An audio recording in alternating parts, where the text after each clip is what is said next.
that a bed? Yeah. Is there a mirror on the ceiling? No.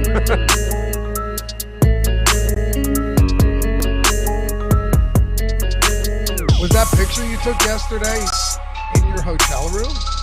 The Empire State Building one? No, the one with all the odd sex toys. Oh, yeah. That was in my minibar. Oh, that's good. I was like looking for food. I was like, well, this isn't food, but it's interesting. Did you see my comment? Yeah. What's going on, everybody? Welcome to the Awesemo.com NBA Deeper Dive presented by Yahoo Daily Fantasy Sports. I'm Dave Loughran, along with Ship My Money, Adam Scherer, at Ship My Money DFS, I should say. You can find me at Lofty_D. Adam coming off a big win, man. Taking it to the PGA streets now. Your biggest win ever. Who'd have thought it would come playing PGA DFS, where you could probably name 15 golfers? Yeah. No, I jumped on the PGA show for like 5 minutes with Jason and Ben like 10 minutes ago. And Jason asked me if I knew that Hudson Swafford had won that tournament before. I was like, do you think I know who Hudson Swafford was before yesterday? like if you had told me, I knew the name, I knew who he was, but absolutely nothing about the guy. No, but doesn't that kind of just speak to the power of tools in this day and age of DFS and like Cruncher and everything as well? And obviously your ability to use it. Yeah. One of my real life friends texted me and was asked me kind of a generic question about how I handle playing sports that I know nothing about. And I was like, the same way I play the ones that I do know about. I just put a bunch of numbers into stuff and then play lineups. Well, congrats, man. It's a big win. Thanks. Thank you. I grabbed you one of these too, not because of the win. I just got it earlier, but these are pretty sick, aren't they? These Awesemo mugs. Yeah. I like them. I'm excited to finally get some Awesemo merch because I've never gotten any. Yeah, man. And they're in the merch store too. I say this all the time. It doesn't matter to me if you buy them or not, but they're pretty cool. And I'm all about it. So yeah, I grabbed you with the sweatshirt. We got a t-shirt coming, got the snapback, all that stuff. So be rocking that shortly. But yeah, represent coming off that 175K. What was it? 150 and 25, you said? Yeah, 150 and 25. Awesome. And you're in New York for the week? Yeah. Are you in New York City? Yeah, I'm in Manhattan. All right. What are the plans? Work. I mean, I didn't what are the plans at night? Yeah, I don't know. I'll probably just mostly chill. I know I have a friend that lives up by Ben that is supposed to come down and we're gonna get steak or sushi or something. I'm trying to get Ben to come too, but he says that he refuses to go to New York City, so might have to work on him a little bit. Last time I hung out with Ben was in New York City in Times Square. Yeah, he told me that he has that his life goal is to never go back to the city. Yeah, that's very Ben too. Yeah. But all right, let's dive into this first. Colin said you've been working at Awesemo forever and Alex hasn't hooked you up with free gear. No, that's not it. We get as much free stuff as we want. It's just someone has to order it. So I took the initiative to reach out to everyone and say, all right, fuck it. What do you guys want? I'll order it. Adam, it's annoying having to put everyone's individual address in and get their sizes and the color. It's not fun. That's not what I'm here for. I just figured I'd be nice about it. Right. Yeah, that's all. Anyway, 4 games, and this feels like an 11-game slate based on how many guys, notable guys, impact players are out, how many guys are questionable. We'll get into all of that from Utah to Indy to Chicago with 2 big questionables coming into this one, and all of that. We got a 7 o'clock game and 8 o'clock, or 2 8 o'clocks and a 9 o'clock. So let's make it happen. Before we do, though, hit that thumbs up. We're at 109. I think we can prove upon that ratio considerably, even though we're early in the show. So if we could punch that up north of 200, that'd be fantastic. El Negro Loco, hit me up, dude. Tell me your size and whatever. I'll get you hooked up for sure. But yeah, let's hit that like button. Help us combat the algorithm around here. We got to play the games once in a while, unfortunately. And subscribe if you haven't done so yet. If you hate it, just unsubscribe. But yeah, if you're hanging out and you enjoy this free content, we got you covered. All right, let's do this. New York Knicks and Cleveland, 203 total, Adam. Very, very low total in this one. The New York Knicks on the road are 5-point dogs. We're still waiting on news with Kemba and Mitchell Robinson, but just from Mitchell Robinson's standpoint, it seems unlikely that he plays on the second of a back-to-back after departing early last night, right? Yeah, I don't have a really good feel for it, but certainly seems like there's a decent chance he doesn't go. Isn't it an ankle? I mean, usually the ankles will keep you out a couple games. Yeah, I mean, I always get a little bit nervous with lower body. Well, all right. So Nerlens Noel, on the other hand, on the other side of this one, returned after like a 10-day absence. He's back, played 26 minutes in that game. If Mitchell sits, how many minutes do you anticipate Nerlens Noel getting? Granted, it is the second of a back-to-back, and he was out a little while, but with a knee injury. So is this a spot that we could see him get over 30 minutes? I don't really see why not. I mean, he played 27 minutes yesterday, so I don't expect him to be like really hard capped. I think that, if he comes off the bench, then I would be a little more concerned about his playing time. But if he starts, I would kind of just expect it to be like a 26-22 or 27-21 split in his favor, just like I'm expecting for Robinson if he's able to go. All right. What do you think happens with Kemba today? This is another relatively important spot here. Every time I think of Kemba Walker, though, I just think of that clip from you the other day where you're like, Thibodeau said he wouldn't play Kemba until he was healthy enough to start. Played 30 minutes in his return, and then 20 minutes on the 20th. Sat out yesterday. He's dealing with that arthritic knee, so this is always a spot to watch. Yeah, and it's tough because if he starts, I assume he's playing like 30 minutes. The game where he only played 21 minutes, that was a game where the second unit for the Knicks essentially closed out the game, the second unit plus Mitchell Robinson. So I'm not holding that against Kemba. I think that if he starts, you're likely to get 28 to 30 minutes from him. If he's not good to go, you should get Alec Burks back in the starting lineup most likely. But on FanDuel, I think it matters because Kemba's only, I believe, 5,200. On DraftKings, even if he starts, I mean, 6,600 is fine, but this should be a slow-paced game. The Knicks have a 99-point implied total, by far the lowest on the slate. I'm not really enamored with 6,600 for 30 minutes of Kemba, and I'm not really enamored with $7,100 Burks either. So I kind of don't care that much on DraftKings. Okay. So let me back up then. As it stands right now, how are you approaching the Knicks? Because there's a lot of uncertainty here. Fortunately, we'll get news, and we got Live Before Lock with Josh and Greg coming up next, but this is the one early game, so we'll definitely know. But right now, it's still in flux. I mean, I think that it's a 4-game slate, so obviously you can get to players from the Knicks that are starting and likely to play a lot of minutes, like Julius Randle, but there's just nothing that really stands out to me. Again, if Kemba starts, FanDuel 5,200 I think is a good spot. But when you talk about a $7,600 Barrett or a $6,600 Kemba, $5,700 Fournier, I'm just not really interested in any of that. I think you could make a case, especially if Kemba's out, for maybe rolling the dice on some Quickly or some Grimes in tournaments. But even that, there's a lot of cheap guys that we're going to be able to get to later on because of injuries in Indiana, in New Orleans, probably in Utah, where those guys don't really stand out. And then you also don't know how many minutes Cam Reddish is going to play. He played 5 minutes last game, but at some point, I assume he starts taking minutes from some combination of Burks and Grimes. So overall, I just really hate this team. Okay. That makes it a little bit easier. CC Fume 2 said, thanks guys for all the hard work you do. Using Awesemo tools over the years have made me a better DFS player. Thanks, man. Thanks for the super chat. Did we have another one earlier? No. Okay. Just wanted to make sure. Jordan, if we do, just hit me up. Let me know in case I miss them. So I guess we can talk Cleveland unless you got anything else for the Knicks. No, a lot more interested in Cleveland. All right. Someone asked if you were wearing I think EMAC asked if you were wearing the complimentary hotel bathrobe, but I believe I've seen that sweatshirt before. Yeah, it's just a button up hoodie. What are you doing for lighting? Actually, it doesn't look that bad. There's a overhead light that I have on. I have the hallway light on. Oh, all right. If I turn on the desk light, then I'm just completely washed out. So on one side. Yeah, well, on this side, it would be brighter, but then that happens. Yeah, you don't want to do that. Yeah, there's lights on the bed frame that I was trying to get to work this morning, but Jordan said it looked like I had two suns behind. Look at two what? He said it looked like there was a sun, just the bright ball. Dude, he's back there freaking out. This guy takes his job seriously, and he's not looking for those lights to come on. That's hilarious. With Cleveland, though, Lauri Markkanen's out. Rajon Rondo's been out, right? A little while. He's questionable to play in this one. But the biggest spot here is Jarrett Allen. So he comes in questionable. He's got an illness. Last game he played was 2 days ago.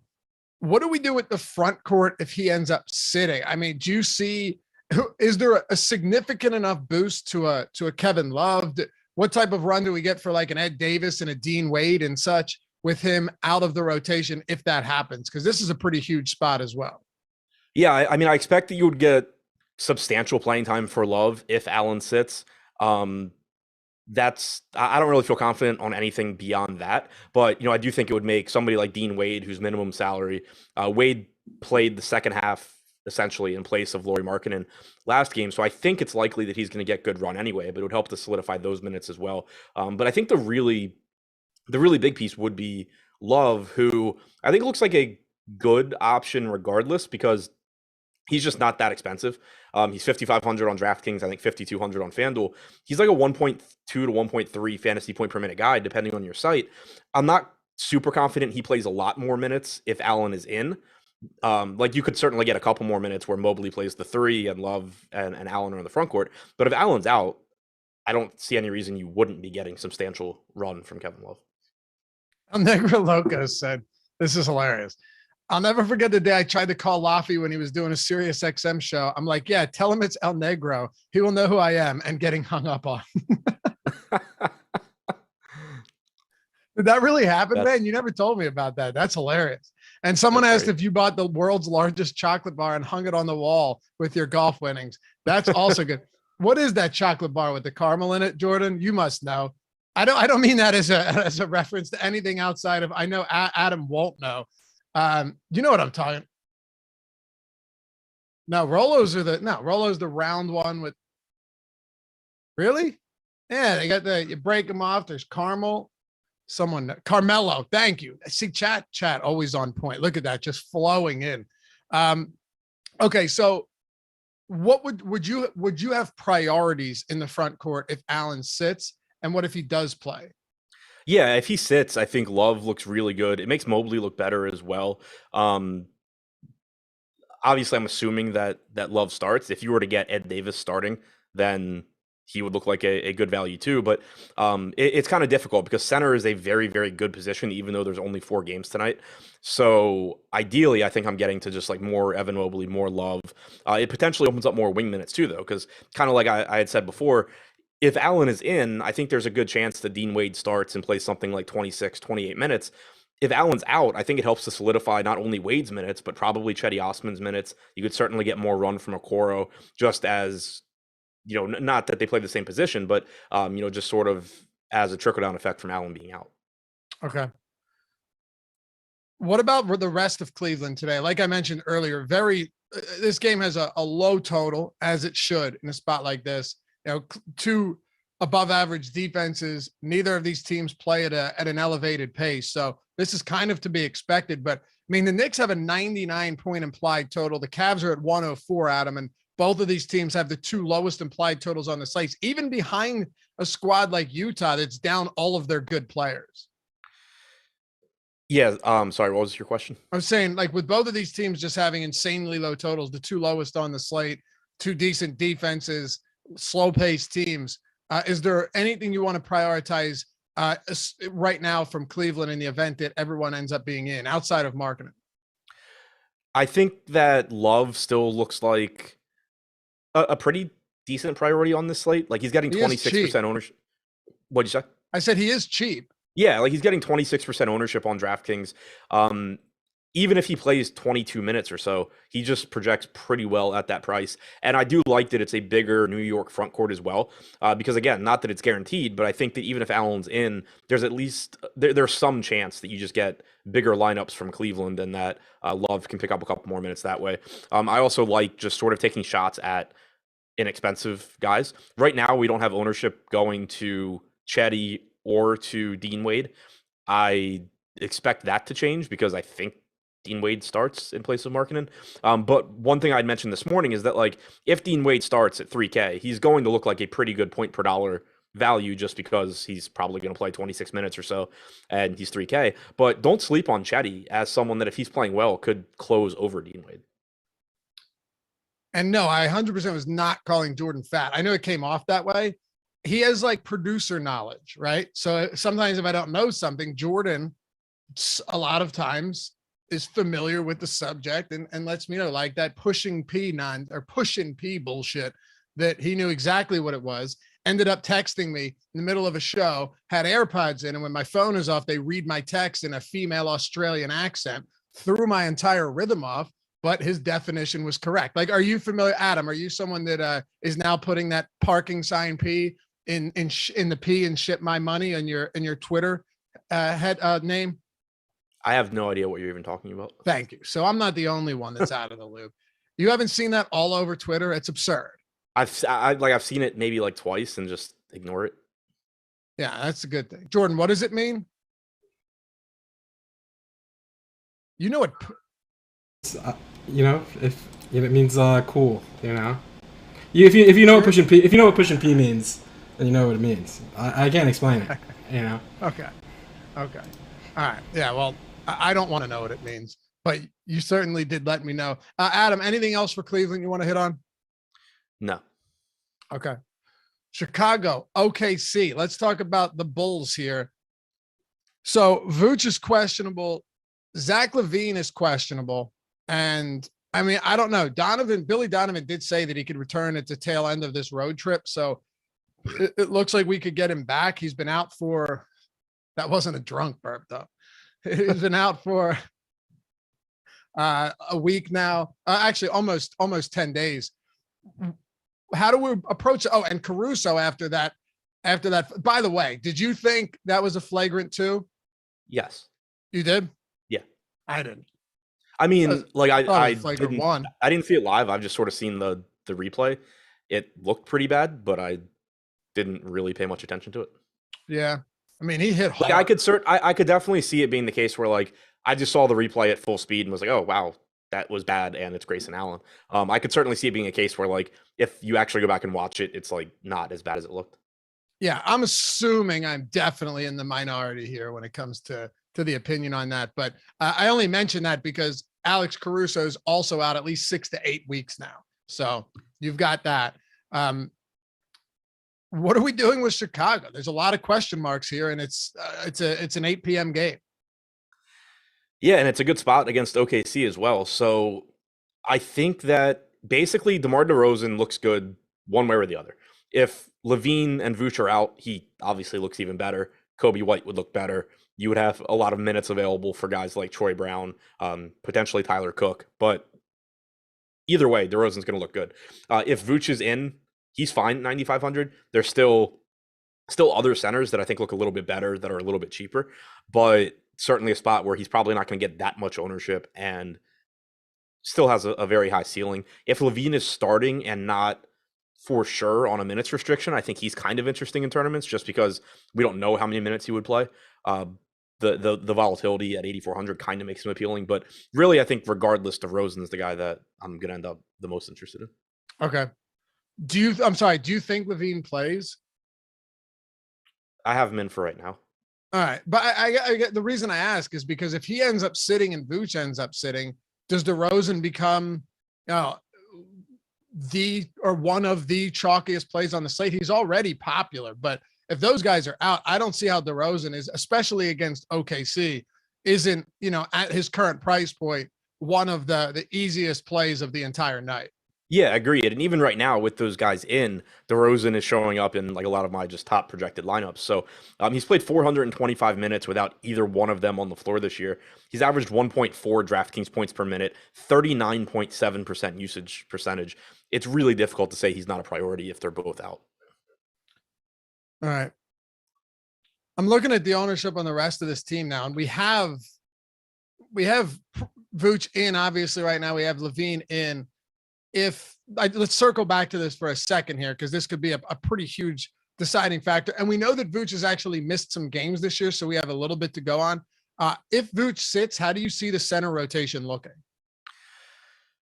I'm not entirely sure. Like, I think you could get Tony Bradley in the lineup at 3K. That would be another just value center option. But against OKC, you could certainly see more of those small ball lineups from Chicago as well, where DeRozan is essentially the center, and you're just getting more run for Troy Brown, Green if he's in.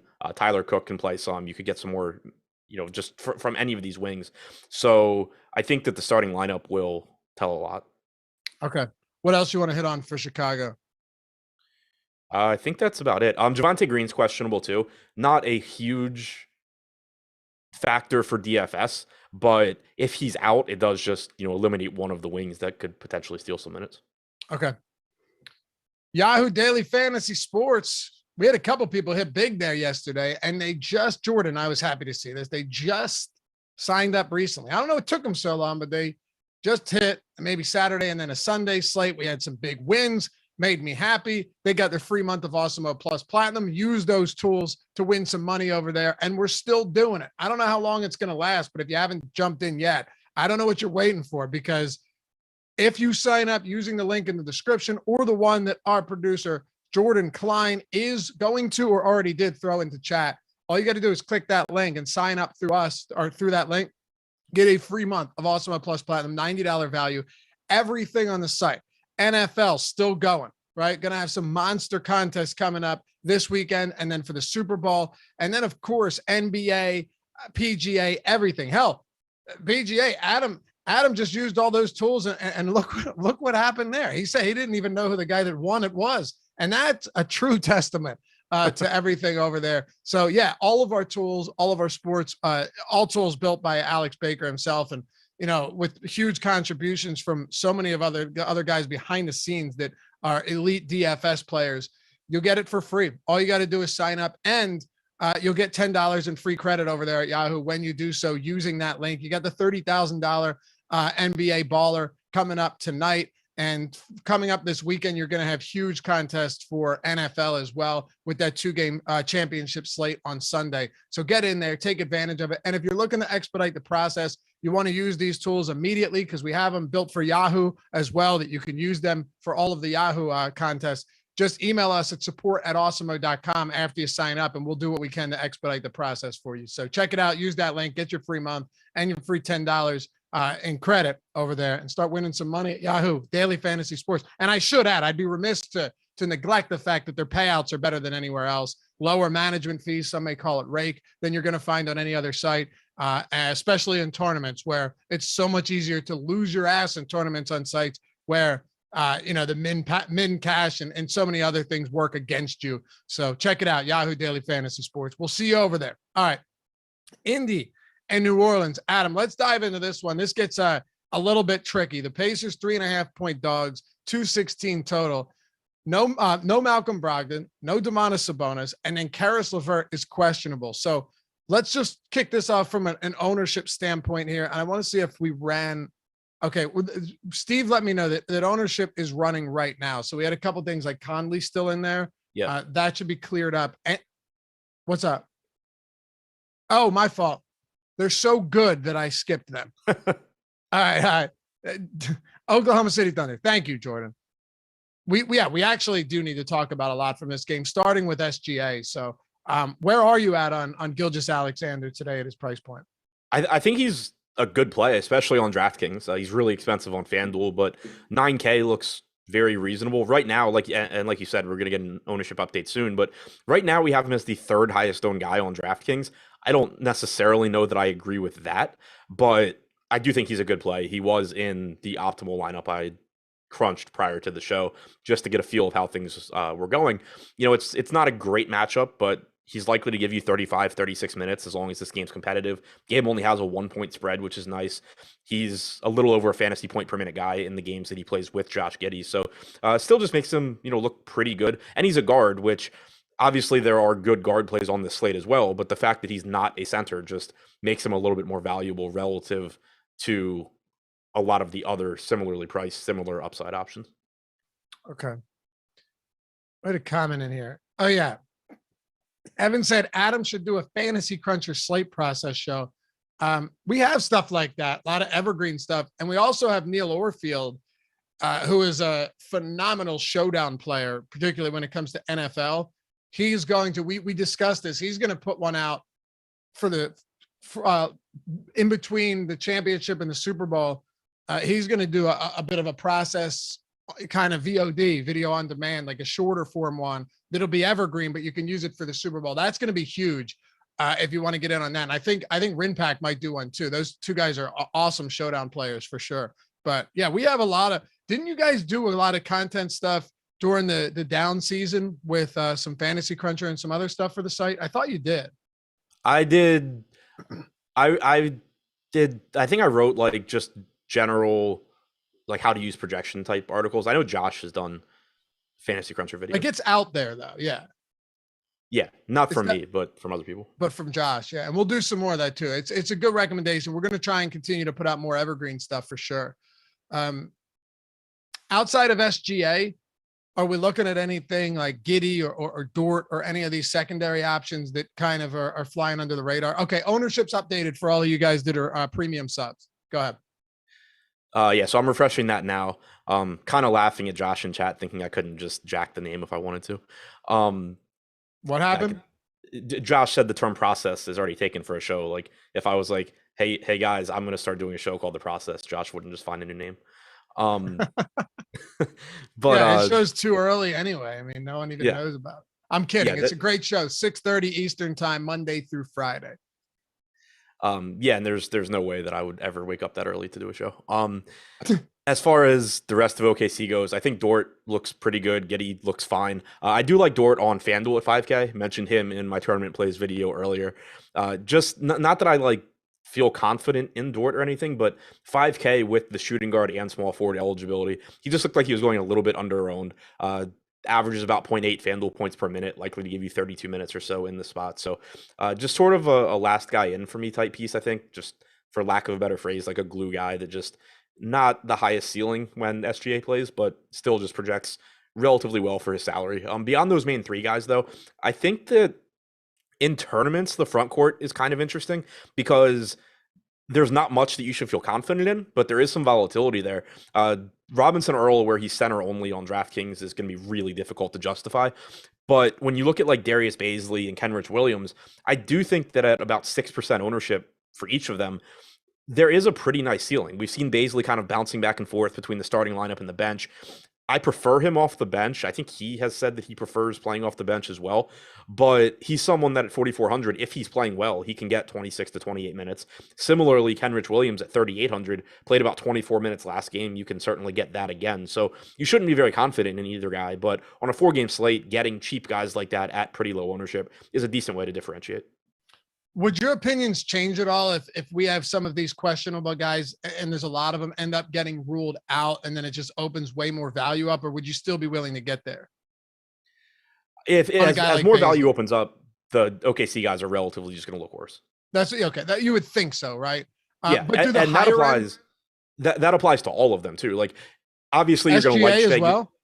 What'd you say? SGA as well. Yeah, because what I was going to say is that obviously you're going to like SGA either way. He's going to be a good play. But if Karis LeVert, for example, is in for Indiana for $1,100 less than SGA, I would rather have LeVert than SGA. So even there, it kind of pushes him back. And then when you talk about these fringe guys like Bazley, like Williams, if you start getting, half of Utah ruled out or LeVert and other pieces from Indiana out, like it's just like if Karis LeVert is out, Jeremy Lamb over Darius Bazley every chance that I get. And Chicago too, right? Like if DeMar DeRozan ends up being the lone top option there, he's essentially the same price as SGA. Yeah, exactly. Yeah. So, okay. You're right. Yeah. That's going to influence a lot.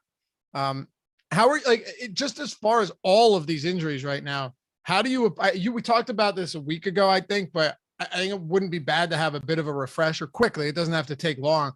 How do you approach slates like this where we're just waiting on a lot of news for games that aren't going to give it to us likely before lock? So we did just get Kemba in for the Knicks. Okay. Robinson's still a game time decision. I don't think that there's necessarily like a perfect way to do it. Like on the one hand, I just kind of hate slates like this, but everybody's playing with the same information. I think that it's important to have some sort of a decent late swap process. I haven't found a perfect one yet, but I have one that I think is good enough. But like going in right now, I'm gonna assume that the questionable guys are in, and then just as we get that news, be swapping around. I don't feel confident. I don't feel like confident that I can guess if Levine's going to play or if LeVert's going to play. So it's tough, but I think when you have like the staggered start times like this, there's not a whole lot you can necessarily do. Yep. And someone German, I'll tell you this much. We got some awesome stuff in the works for some of our tools and the layouts and stuff. So I'm not going to go into depth, but I think you guys will all be happy whenever we deploy some of this stuff. I think you're going to love it, as a matter of fact. Anything else you want to hit on for OKC, or is Bazley basically the lowest you're willing to go here, which makes a lot of sense? Yeah, I mean, I think Bazley Williams is the cheapest I'm willing to go. Okay. Let's keep it moving then. We got 2 down, 2 to go, making good time here. And I want to leave us plenty of time for Utah and Phoenix. There is a lot to get into there. But with the Indiana Pacers, and you just alluded to it now, this isn't particularly easy either. Sabonis out, LeVert questionable, Brogdon out. We already know that Miles Turner's been sidelined a while. There are a lot of absences here. You're talking about most of the key starters that are sidelined or could be sidelined for this game. So let's just start right now with the knowledge that we have no Sabonis and we have no Brogdon. You mentioned Caris LeVert at this point. Like, what do you do with him getting the ownership that he is right now, which, by the way, is very low? Yeah, it's tough because if LeVert plays, I don't think he can be 5% owned. There's no way. No. So it's just a situation where, I guess maybe people will shy away from him, but to some extent. But I don't really think there's any reason to either, because if he gets ruled out, you're still going to want to swap 2 guys from the Pacers. So I plan on just getting to a lot of LeVert. Even if he were higher owned, I would think that he's a good play. This season, without Brogdon or Sabonis on the floor, LeVert has played 134 minutes, 31.6% usage rate, 30% assist percentage, 1.36 DraftKings points per minute. If he's in, I want that in a lot of my lineups. If he's out, then I'm just swapping to, Duarte, Lamb, Sykes, whoever. I'm going to be wanting to get the Indiana guys anyway. You're still going to have all the Utah pieces you can potentially swap to. So, and New Orleans pieces you can potentially swap to. So I don't really think there's much downside to assuming LeVert is in and then swapping if you have to. Yeah. And honestly, just throwing it out there again, but you've got LeVert at almost the same price as SGA, almost the same price as DeMar DeRozan. All of that news could affect all of, okay, let me ask you this. If Levine and Vooch, or one of them, ends up being active today and not limited, which I don't assume Vooch, if he plays, would be, maybe Levine could be, but if that's the case, then what does that do for LeVert? And if they're both out, and then you've got DeRozan, again, like we talked about with SGA, pulling insane ownership, are you willing to say, all right, you know what, LeVert's ownership's even going to come further down or stay depressed? I like him a lot more in tournaments as just a kind of a leverage play off of a similarly priced DeRozan. Yeah, I mean, DeRozan's one where, if Vooch and Levine are out, it's DeRozan, hard not to play him. Right, he's similar to me to LeVert, where he's just going to be the entire offense. Yeah. So I think that they would be comparable. I think they would both, for me, be ahead of SGA, assuming that people are out. So, yeah, it's just I like LeVert a lot. It's obviously I like him a little bit less relative to the alternatives if you were to get Levine and Vooch out, but one way or the other, I would just play DeRozan with LeVert in a lot of lineups. I was going to say you're easily going to be able to play both of these guys. I mean, right. Well, the problem too is you have Joval on the other side of this game at that price point. For sure, but I'm saying if you're playing a lot of lineups, there's going to be a lot of them with both of them in there. The highest priced active player is Julius Randle, and that's going up against a solid Cleveland defense. I mean, if you're trying to look at this entire all of the top options across the board from every game, even the spots that we haven't gotten to yet, you're going to be able to mix and match these low 9K players really easily, right? Yeah, and there's a lot of very good ones. Yeah, exactly. All right. I want to cover all angles on this, just with the LeVert news. If LeVert plays, we talked about him. How much do you still want to get to guys like Batadze and Lamb and Duarte? And then what do we do if LeVert is out? Because that is huge. Right. So if LeVert is out, I expect it to be similar to what we saw last game, where you got Kiefer Sykes in the starting lineup. He played about 26 minutes. He's only 3,400. That would be a decent piece of value. Chris Duarte would need to take on some more usage. Jeremy Lamb would look very good. He played 28 minutes last game. He this year has averaged 1.25 DraftKings points per minute without Sabonis or Brogdon on the floor. He's up there with LeVert as the two best point per minute guys. So if LeVert is in, I think Lamb is still decent at 4K. I would expect him to play like 20 to 24 minutes, somewhere in there, average over a fantasy point per minute. Still looks pretty good. If you take LeVert out, I think it's likely he plays a few more minutes and produces at an even higher rate. Duarte's already priced up to where if LeVert's out, he looks okay, but the price tag has adjusted a bit. One or the other, Batadze, I think, looks good. He's another one of the very strong center options on this slate. You have the Pelicans who play 48 minutes of some combination of Valanciunas, Hayes, Hernan Gomez. I expect Batadze to play mid-30s as long as he doesn't get in foul trouble. He's a point per minute guy. He's 6,200. I don't think he should be very heavily impacted one way or the other by LeVert. If you're factoring in price point here, right, and we're looking at centers today, how are you breaking down the Kevin Loves, right? And let's say Jarrett Allen's out, right?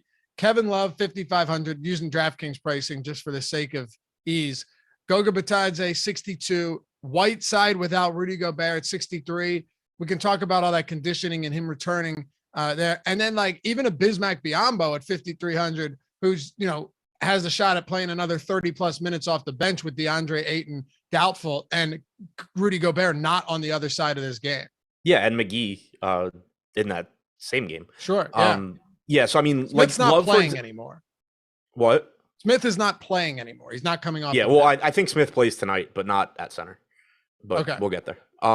Okay. Yeah. So I mean, like Kevin Love in most lineups is just not even going to be a center because there's so many good center plays. Love is just going to be at power forward in most of those lineups.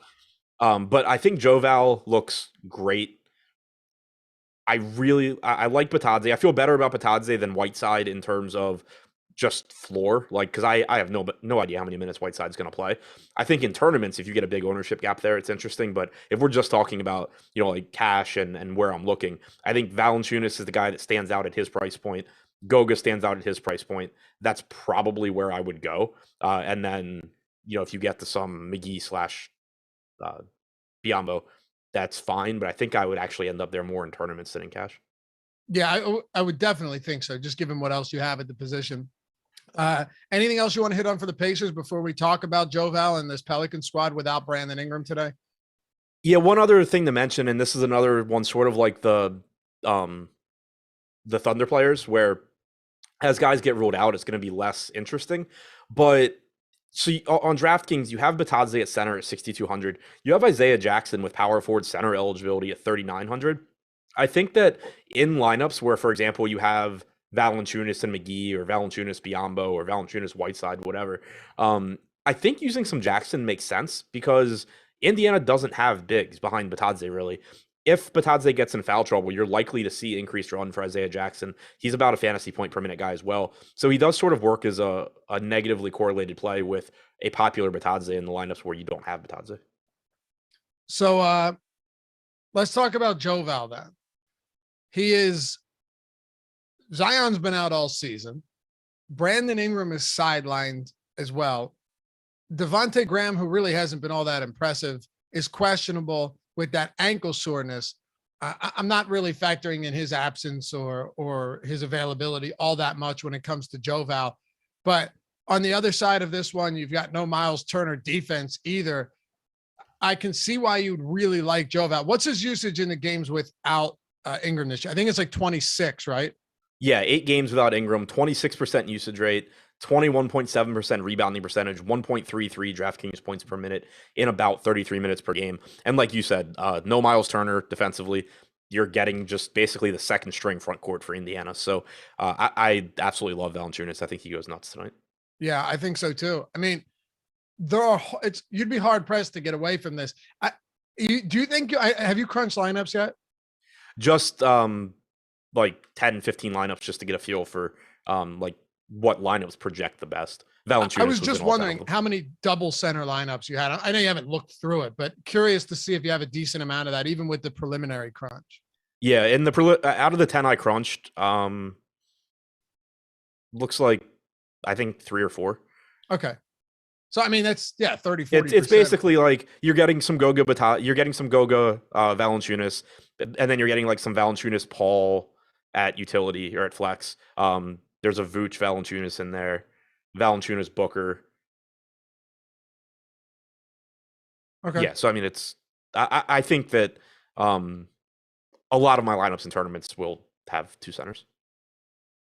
Pelicans are just very popular today with Ingram out. Valanciunas is the highest or the most owned right now, but you still have a decent amount of popularity, I could say, going to so many of these other guys. Some of them very discounted. Like you see Garrett Temple's projected ownership and Nickeil Alexander-Walker. I mean, these guys are two close to minimum salary players that are going to be getting a decent amount of love and going to afford you to get a lot of high priced options into your lineup as well, if you go that route. Yeah, exactly. I'm expecting Temple to start in place of Ingram. If he does, you're probably getting 28 to 30 minutes from him. He's not a great point per minute guy, but he's got guard and forward eligibility. He's really cheap. He's opening it up so that you can get those lineups that have Derozan plus Valanciunas plus Gogo or SGA or whatever you want to do. So just a good, basically minimum priced option.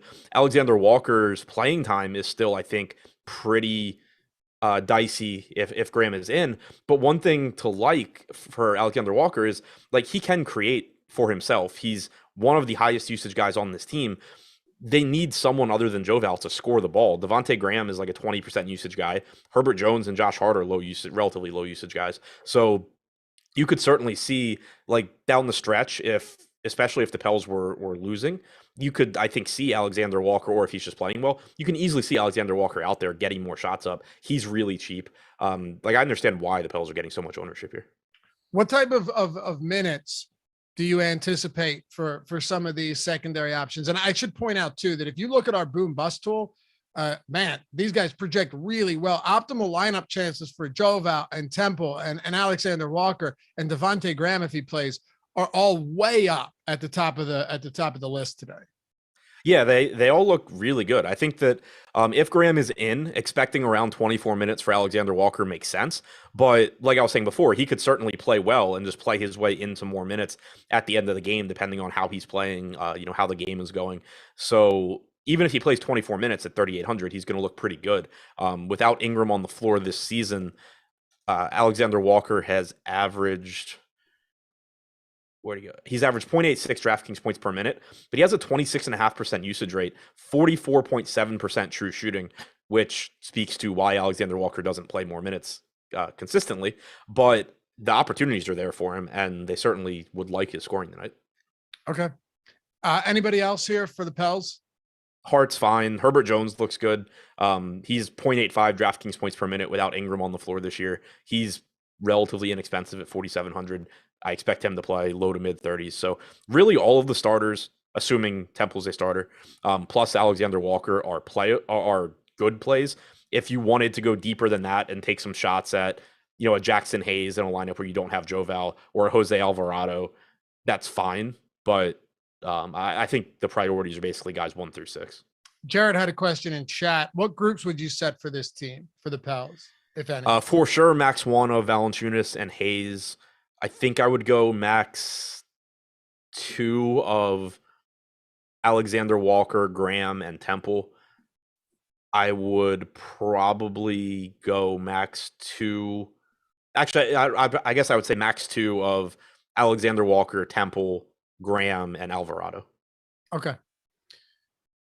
I don't care about like Josh Hart, Herbert Jones, those guys. For those of you that might be tuning in late and then are sticking around for Live Before Lock with Josh and Greg coming up after this, just a recap. You got no Sabonis. You have no Brogdon. We're waiting on Vooch. We're waiting on Karis LeVert. We're waiting on Zach Levine. No Brandon Ingram. Jared Allen's questionable. There's a lot going on here. We're waiting on Mitchell Robinson. So keep all of that in mind. We're waiting on Devontae Graham. Lauri Markkanen's out. A lot of injuries that we've hit on, and we haven't even gotten to Utah yet. So it's probably high time to do that. But before we do, Jordan, since I had to skip it yesterday because Matt Savoca and I went over on a 2-game NFL slate, my fault. Let's touch on a little Hall of Fame action here. Induct some of our best friends into this one and shout them out for some big wins, whether it be over the weekend or the week before, whatever it is. If you want to get involved, all you got to do is go to awesemo.com/avatar, Use that profile pic, that avatar at Yahoo, DraftKings, Fantasy, wherever you play. And if you finish top 3 in a field of 5,000 or more, hit us up at Awesemo, HOF on Twitter. Get a free month of Awesemo Plus Platinum. Get inducted into the Hall of Fame right here. Shout you out on Twitter as well. So it's a win-win-win. $90 value, free month of Awesemo, and you join the Hall of Fame, as so many have done in the past. First one up, our boy, Ship My Money, Adam Scherer, best ever day, obviously comes in golf. But you played 150 lineups. That doesn't count. Yeah. It is what it is. Congrats, man. I'll take the money, but kind of embarrassing how many lineups. I'm joking for anybody that's not sure of that. Huge win, man. 176,000, 4,500 an inch. I mean, that's just a ridiculous ROI. It's your best day ever, and it came in PGA. Just one of those things. Screaming Eagle, DFS Degenerate Gambler. PG, I am not reading all of that, but congrats, man. Third place in the PGA pitching wedge, 25 cents to enter. Assuming that was out of 5,000 plus, get a free month, man. Doesn't matter if it's a quarter, a nickel, or it's the Millie Maker, whatever it is, top 3 in a field of 5,000 or more. This was a fun one. Justin says, don't play much football. Usually stick to basketball with all the great advice from Josh, Greg, Laffy, Ship My Money, and Eric. The Yahoo overlay was just too good to pass up. I told you. 4,500, second place in the Sunday Night Baller. Congrats, man. That's awesome.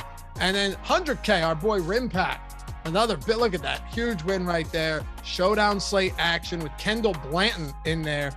By the way, Adam, did you watch those games? 2 of the best games ever in playoff history on the same day. Yesterday, yeah, I watched them both. I didn't see Saturday's games. Oh, man. No, Saturday, forget about it. They were all right, but Sunday was amazing. Yes, and then Sunday was great. Yeah. J180, we got some big wins. 20K. Thanks for the hard work and support. Awesome. Appreciate you every day. Awesemo is my happy place. Sign up if you're tired of losing. Ringing endorsement there. And to close it out, Cody says, took down a share of first place last night. Appreciate your help. Slim Cliffy, Josh, Jake. Yo, NHL, a lot of screenshots for NHL lately too. 2,300 right there, first place. Congrats to everyone. Welcome to the Hall of Fame and welcome back. If you've been here already, at Awesemo HOF, hit us up there, use the avatar, and show us your wins, man. All right, you ready to wrap this up with Utah Phoenix? Not really, but I guess we got to. We don't have a choice. Utah Jazz 11.5-point dogs. I wanted to see if this changed at all since I plugged these in earlier. That's 11 now, 221 total. Where do we start, man? No Rudy Gobert, no Donovan Mitchell, no Mike Conley. He's out for rest. And then Bogdanovich and Ingles and O'Neal are all questionable. Is there a chance here that we just see all of these guys sit for rest purposes and they just throw out the full B team tonight? It would not be the first time we've seen Utah do that like this month. So, right. So, look, very basic question, but I don't really know any better way to ask this. How are you approaching this as the lone 9 p.m. game? So the nice thing is that Clarkson's not questionable. So yeah, you have Clarkson, who has played 245 minutes without Conley and Mitchell this year, 32.8% usage rate, 1.05 DraftKings points per minute. That's on 47.9% true shooting. So basically, if Jordan Clarkson just goes out there and is an extremely inefficient scorer like normal, he's still averaging over a fantasy point per minute. Obviously, the upside is there for him to just have an absolutely massive game. So you can get to him one way or the other. The rest of these guys, like if we don't have news, I'm just kind of treating it like Karis LeVert, where I think guys like Bogdanovich, Ingles, to some extent O'Neal, like these guys are going to look pretty good. And then I'm not really worried about getting to them because if they get ruled out, I'm just swapping to more Utah guys. Like I'm going to want to be on Utah one way or the other. It's just a matter of what the names are really. So I think Clarkson's going to look good. Bogdanovich is priced up, but he has in 100 minutes without Conley or Mitchell on the floor this year. Bogdanovich has a 29.6% usage rate. So I'm pretty comfortable getting there and then just swapping if I need to. Ingles is still at 0.75 DraftKings points per minute because I'm pretty sure he averages that. He would average that if he was on the floor by himself. It's just what he does. But you're likely to get maybe a little bit more playing time from him. I think Clarkson and Bogdanovich are the two I'm getting to the most, and then I'll just swap stuff around. The center position is really interesting to me, though. Not entirely sure what to do with that. I mean, let's dive into it. How many minutes do we think Whiteside plays, if we had to guess. We know that last time Rudy Gobert was out, and it wasn't that long ago, Whiteside played pretty considerable minutes, right? Like this is actually the Whiteside hasn't played since Rudy Gobert's been back. Right. He played 30, 25 in a game where he was in foul trouble. He played 30 in a game where he was in foul trouble, played 25 in a game where he was in foul trouble, and then played 34. The only real question is what kind of shape is he in? But we've talked about this a lot where typically it is with COVID guys, it typically has seemed like if they come off the bench or they come straight from health and safety protocols, and then they're like coming off the bench, we kind of see them limited. When guys miss games after they clear health and safety protocols and they miss games for conditioning, it seemed like typically once they come back, they are back in shape and they play a lot. I did see a Utah beat writer earlier say he's expecting Whiteside to start. If Whiteside starts, I think 24 minutes is a very fair projection. I think it could certainly be on the low end also. And that's why I kind of mentioned it earlier when we talked about Goga. I think from like a cash standpoint, a medium projection standpoint, Goga looks better than Whiteside because barring foul trouble or injury, you just have a much better idea of how many minutes Goga is going to play. But if you get a big ownership gap there, we know Whiteside is an absolute monster on a per minute basis. If Whiteside played the same number of minutes as Goga, Whiteside projects better. So if there's an ownership gap in tournaments, I think Whiteside's a really good play. Me too. But it's a little bit different now because the first two games Whiteside played without Rudy Gobert, he was 3,500 in both of them, back-to-backs. And then he was 5,200. That was the day where everyone was like, you can't play Whiteside. He's done. And he went on. Now he's 6,300. So I'd say he's appropriately priced. It at least makes you think about it a little bit. Yeah, and I will say right now, on DraftKings, we have Goga at 23%. We have Whiteside at 20%. I think I probably get more Goga at those prices or at those ownership levels, just because I think that there's a decent percentage of the time where Goga plays like 6 minutes more than Whiteside or even more. But if you start to see that, like as we get closer to lock, if you get, Goga up to 30 and Whiteside down to like 15, then you're getting, basically a 2-to-1 ownership discount. That's where I think Whiteside starts to look really good. And also it's site specific. Goga on Yahoo is 14, Whiteside's 21. Right. Like that's a huge difference. So even Biombo's $17 and Mitchell Robinson out for the Knicks. Okay. I figured he would be after hurting himself yesterday. It's not huge surprise. What does that do for Noel? Already a pretty stacked center position with all the injuries elsewhere.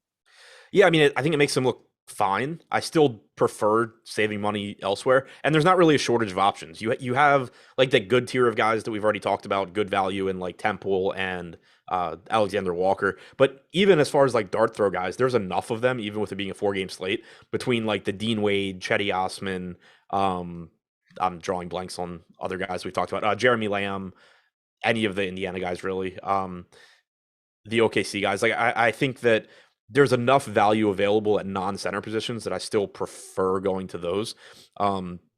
Noel's 4,200 on DraftKings. Like he's okay, but I don't really like getting to it. Anything else you want to break down for Utah right now, specifically if someone's in or out? Yeah, I saw somebody mention Rudy Gay. I think that Gay's a pretty good tournament play. He's another one of these like $4,200 4K type like wings, where the reason I'm interested in Gay is that if all of Ingles, O'Neal, Bogdanovich end up being in, you're probably still getting like 20 to 22 minutes or so from Gay. He's over a fantasy point per minute guy without Conley or Mitchell on the floor in 85 minutes. He has a 23.5% usage rate, 1.17 DraftKings points per minute. But if any of those guys get ruled out, you can really quickly start to get more run from Rudy Gay. So it's a situation where I like getting there because the worst case scenario is that he's still a decent play. But there's a chance that you're going to get him in a lot lower ownership than you otherwise would if we get late news that, Bogdanovich or O'Neal are sitting. All right. And just to position our viewers and everyone that's hanging out with us as best we can before we head into lock, if we do see a scenario where all of these questionable guys or two of the three end up being out, who are your top swaps? I think if those guys get ruled out, I think getting to Gay makes a lot of sense. You potentially see depending on who it is. Like if Ingles is out, you potentially see more Trent Forrest at 3K. If Bogdanovich and O'Neal are out, you potentially get more either House or Pascal at really cheap prices. So kind of depends on who the guys are, but I think that one way or the other, Gay is the one that I probably am getting to first. Okay, good stuff. We had 400 likes. We're 397. We had 2,750 people watching. I think we're 103 away from 500. Man, let's make it happen. It hasn't happened yet. It's okay. We forgive you, but hit it. It takes 1 second. Just tap it. Give it a nice tap. Thumbs up button. Get us to 500 as we lead into live before lock here. Appreciate you guys in advance. I think we'll crush that. And of course, if you wanted to get access to Awesemo, we talk about all the tools on every show because everyone uses them. NBA player rankings are free today. NHL top stacks. If you're not ready to sign up, but if you are, go to awesemo.com/join. And check out everything we've got to offer, from weekly single sport passes to everything. Or you could make a real investment out of it, go for a full year. You could do a month, all access, everything included, Awesemo plus Platinum. You can get the Fantasy Cruncher add-on as well. You name it, all of the tools built by Awesemo himself. So check it out. All sports if you want to. We have these tools not just for basketball and football, but for everything across the board. If they have contests out there, we got content for it. And as you saw with Adam and everybody else in the Hall of Fame segment as well, they seem to be pretty successful. So awesemo.com/join, and be sure to jump in the premium Discord too. And the premium Discord office hours channel, where you got the pros helping you out and answering your questions each and every day to better your process on top of that. Let's wrap it up with Phoenix. Then we'll turn the page over to live before lock. We already talked about this quite a bit, but I'll just have us put a bow on it. What are you doing with the center position now that DeAndre Ayton is doubtful and Bismack Biyombo's looked pretty damn good off the bench, man? He's played really well. He's averaged 1.2 DraftKings points per minute since joining Phoenix. But I think either one of the centers here are interesting in tournaments because neither one's getting that much ownership. Biyombo's at 15%, McGee's at 12%. The thing to keep in mind is that last game McGee was once again in really heavy foul trouble. So I don't think you can just look and conclude that like Biyombo's going to play 30 minutes in a normal situation. In his starts this year, McGee's averaged 21.3 minutes per game, but we've seen that 24 to 26 minute potential in the games where he does avoid foul trouble. He's about a 1.25 DraftKings point per minute guy as a starter. So getting that at 5,100 at 12% ownership, I mean, that's someone that can I guess not very easily, but that could go for 40 to 50 DraftKings points at 5,100 and pretty low ownership. Similarly, Biyombo's been great this year from a point per minute standpoint. For his career, he's not that good. So I think that it's likely that, he regresses at least somewhat going forward. But if McGee were to get in foul trouble again and you were to get 28 to 30 minutes from Biyombo, he looks pretty good as well. So obviously not playing these guys together. If I can only play one, I'm going McGee. But I think that they both, like, they're behind the Goga, Whiteside, Valanciunas for sure type guys in the pecking order at center. But I do like the low ownership you're getting, again, particularly on McGee. Okay. We had a super chat that I missed earlier, Adam. We can just hit on this real quick from Ryan. With the Jazz likely playing their G League team tonight, does Elijah Hughes become a nice pivot off guys like Temple? That was the question. You would need like all the Utah guys out. Yeah, you would need everyone, all three that are questionable, out right now. And that, yeah. And that's assuming he's even active, which I didn't even look at. Right. He's not on the injury report, so I assume he is with the team. Okay. All right, wrap up Phoenix. I think the center position is obviously the most pivotal part here for the only 9 p.m. game. But Cameron Johnson, very, very popular today. Devin Booker, Chris Paul, all of these guys going to be pulling some weight coming into the late night hammer. Yeah, Johnson looks like, he's projected to be the highest owned guy on the slate, I believe. And I think that makes sense. He's only 3,900. You have Crowder out. You have you have Crowder out. You have Payne out. Kaminsky and Saric are still out. So there's a lot of minutes available for Cameron Johnson. He's around a 0.85 fantasy point per minute guy this year. Really cheap, likely to play low to mid 30s. Just a really easy value play to get to. Mikal Bridges is not exciting, but I do think you could see him approach like 40 minutes tonight with these guys out. So if you're playing 150 lineups, he makes a little bit of sense. And then the backcourt, both guys, Booker and Paul, both look very good. Cameron Payne being out does, I think, increase the chances that Paul could play a few more minutes. He played about 40 minutes last game, but in general, he averages about 32 minutes per game. When you take Payne out, I think it does increase the chances that you just get a bit more run for Chris Paul. All right. That it for Phoenix? Yep. All right. Well, that'll do it. Josh Engleman, Greg Ehrenberg coming up right now. Is there an after show too, Jordan? Is there a Yahoo post-lock show? All right. Breaking down Yahoo, some ownership. Hang out with those guys afterwards. They'll take you, up to 7:30. Follow Adam at Ship My Money DFS, me at Lafayette_D. See those yellow things right down there with our names? Yeah, that's right there. And thanks. Almost at 600 likes. I knew we'd get there. You guys are the greatest. Good luck tonight. We'll catch you back here tomorrow on the NBA Deeper Dive presented by Yahoo. Peace.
Oh, man. Wow, that is a bad take. That didn't take long.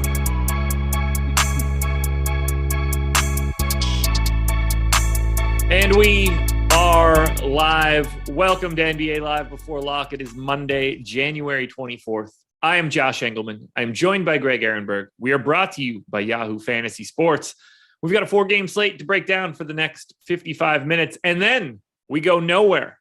We stay right here for an extra 30, all the way up until 7:30. So I hope you guys are hanging out with us. Be sure to hit that like button, subscribe to the channel, hit the notification bell so you know when everything goes live, because we have 640 likes right now. That's a damn good job by Laffy. I have nothing else I could say. Just congratulations on the likes. 2,700 people in here. Let's bump those thumbs ups. I don't think I said that sentence right, but I don't really care. Greg, what's up? So this is an interesting slate we have, because we're going to get a lot of people asking us. I know the next questions coming in are going to be, is Vooch playing? Is Zach Levine playing? Is Caris LeVert playing? There's a lot of players who are questionable on the injury report. We don't know who's playing, but that's going to be part of the fun of the show, is probably, which happens a lot when Josh and I do shows together, reacting to news as it comes out. But also, I say this all the time, we're doing these 30-minute post-lock shows that Josh is not familiar with doing with on Mondays, but now I've got them on Mondays because there's no NFL. Stick around for those last 30 minutes, because not only are we going to be talking about, whatever happens with our sponsor and everything, but also a lot of these guys are probably going to get ruled out after locks. You want to stick around and see how it's going to impact lineups. Absolutely. Make sure you're hanging out with us for that extra half hour. I wish that the NFL would come back, so that didn't happen, but I'll take what I can get at this point in time. It's a 4-game slate. This should be pretty easy to talk about. So let's dive in. Honestly, it's rare that we actually have the opportunity to follow any sort of script for this show. And I think today might actually be a decent chance to do it, just because of the spread out nature of the games. I don't get the sense we're going to get inundated with Jazz news in the next 40 minutes. So let's start it off talking a little bit about the guards. Where are you playing tonight, by the way? I am playing on both Fanduel and DraftKings. I found this to be a slate where, even though there's a lot of injury news, and I generally don't love to play max entry on both slates when I'm doing live before lock, which I do almost every day anyway. I usually pick and choose, but for today, it's a 4-game slate. There's only one game that locks at 7. So I do feel like there's a pretty good amount of time for me to be able to adjust. The other thing also is, we've already gotten the Knicks news. The Cleveland Cavaliers, Jared Allen is questionable to play. That's going to be significant. But other than that, the big injury news is going to be in the later locking games, which is going to be after our show ends anyway. The Jared Allen news has an opportunity to swing quite a bit, because I'm pretty interested in him on FanDuel with the power forward eligibility, $7,700 price tag.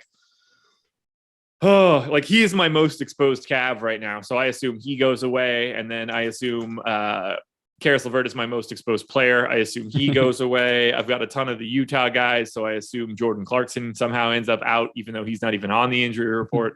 It's going to be one of those days. Let's just dive into it now. Let's talk about guards.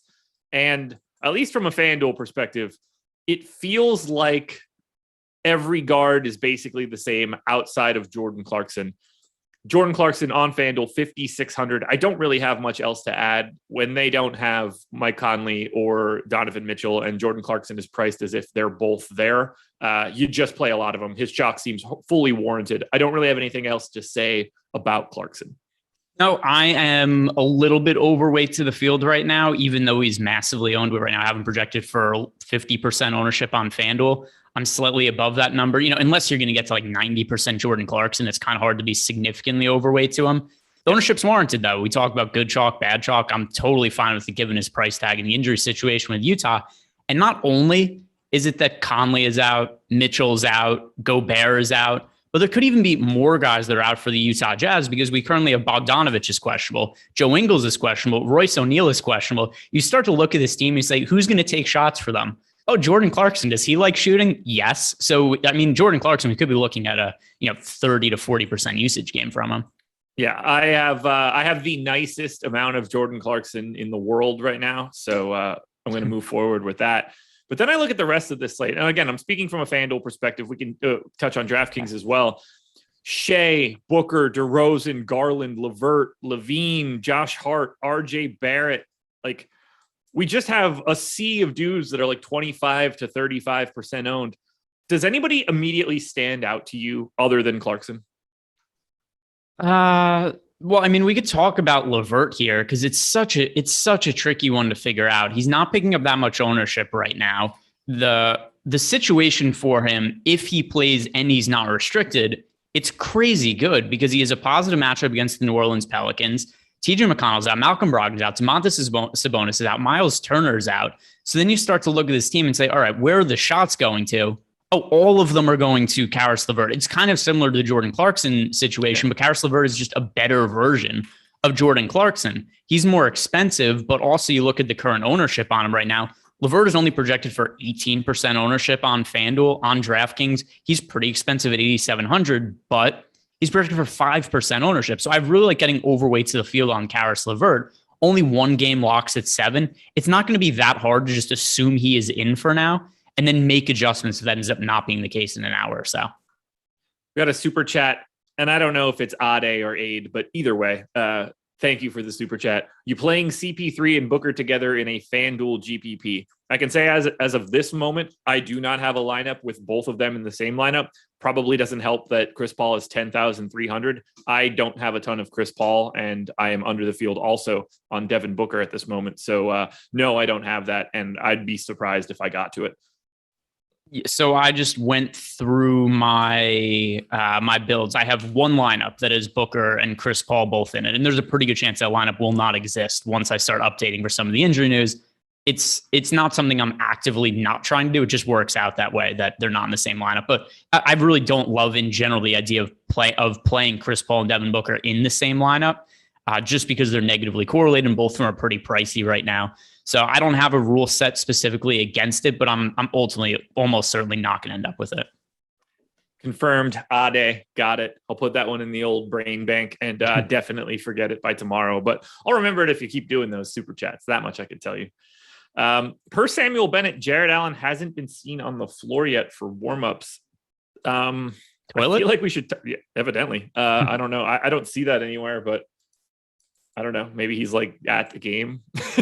Yeah. So I mean, the other reason so he was downgraded to questionable this afternoon, which is something I know that you talk about a lot, is when guys are questionable, there's different questionable designations, even though it's generally supposed to mean 50-50. If somebody's downgraded to questionable midway through the day, I agree with your take on it that it's generally an indication they're probably more likely to sit than they are to play. Not that that means they're definitely going to sit, but it's a pretty good indication. It's a little bit more of a 60-40 proposition maybe than 50-50. I'm kind of just reading the tea leaves right here. I don't think Jared Allen plays today. I'm starting to get that vibe too. The problem is I don't think that I can do anything with that information right now. I can't. There's no way I can take him out because I think he's a good play on FanDuel, and that's a problem.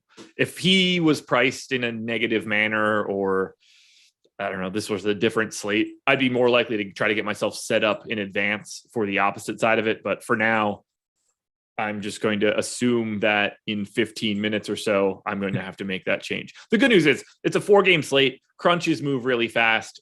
Taking Jared Allen out, if we get that news in like the 6:30 to 6:40 range, is really not all that problematic. We'd only have one game at 7:00. The next game's at 7:30, or actually the next game's at 8:00 then, correct? Yeah. So we've got 2 at 8. 7:00 game, hour time between Pacers, Pelicans, and Thunder Bulls, which the Bulls situation, that's another disaster. And then we have later on in the night at 9, another disaster of situation, the Utah Jazz taking on the Phoenix Suns. The trickiest one, I think, is the Utah Jazz, just because there's just no swappability once we get to that time slot. No, you're going to be leaving a lot of salary on the table to get Elijah, whatever the hell, and Trent Forrest, who I already am getting to, and I can't even remember the other bums that are on Utah. I want to talk about Trent Forrest now because I don't feel great about this, but he's my favorite tournament play on the slate right now. He is picking up no ownership. Last I checked, we've got Trent Forrest projected for 3% ownership at the min on FanDuel. On DK, he is projecting for... I had 9 last time. 9% at the min. He's not a great points per minute fantasy producer, but look at the situation we have the Utah Jazz. We're taking a little bit of a gamble here by putting him in here because I'm kind of assuming that 1 or 2 of Bogdanovich, Ingles, Royce O'Neal ultimately get ruled out. Then I think we see Trent Forrest in the starting lineup, and he's just going to have to play a lot of minutes, and he could play garbage time. If this game is a blowout against the Phoenix Suns, which is somewhat likely 11-point spread, and if a couple of these guys are ruled out, we'd see Trent Forrest play garbage time against the bench here. We've seen Forrest make 2 starts this year. The fantasy production wasn't great, but he averaged 28 minutes in those games. With all these guys, we could be looking at like 32 minutes for Trent Forrest at min price and no ownership. I'm interested in it. I have zero confidence that it's going to work out. But if the injuries fall the right way, I could see him putting up pretty good value at no ownership. You and me both. I am a little bit interested. Actually, I think we just got an ownership update 5 minutes ago. Forrest 11% on FanDuel now and 29 on DraftKings. So I think everything that we just said has mildly changed. Yeah. So I mean, FanDuel, I still like Trent Forrest, but DK now he becomes incredibly less interesting because I thought I was getting some crazy contrarian play who might get all of the minutes in the world of min price. Now, apparently just everybody else is hip to that. Yeah. So now I'm way more interested in Jared Butler. No, I'm just kidding. But I mean, sort of potentially, but that might happen too. Yeah, no, but I don't even think that's not even a ridiculous shout out to make. So Jared Butler, we've seen him make one start. He had a 35% usage rate in a somewhat similar situation. He had 17 points, 3 runs, 4 assists. He turned the ball over 8 times. He constantly had the ball in his hand. But we've seen this with the Utah Jazz a couple of times this year. Everybody's out and they just kind of have no choice but to play these cheap guys and they just play in big minutes. Yeah, if we go back to that game on the 7th, I believe that was in Toronto. No O'Neal, Bogdanovich, Clarkson, Conley, Gobert, Mitchell, Ingles, or Gay, which is one of the more hilarious things you'll ever see. That was the game that Elijah Hughes played a crisp 41 minutes. Well, that new ownership is interesting. I'd like to see how that is actually impacting me now. Clarkson up to 52% owned on FanDuel. Evan Mobley also pulling a ton of ownership on FanDuel. We'll get to the bigs in a bit. I guess it would be the time normally where I tell you guys what the schedule is for the rest of the night, and you're in luck. There isn't one. We are going till 7:30, and then there is not another content piece after we are done. So stick around with us all the way till 7:30. Free content, though, NBA player rankings and NHL top stacks. Alrighty, so we're at 6:19, probably expecting some news in the next 10 minutes, which should be pretty fun to see. I'm going to dump this new ownership into my sheet, see how that impacts.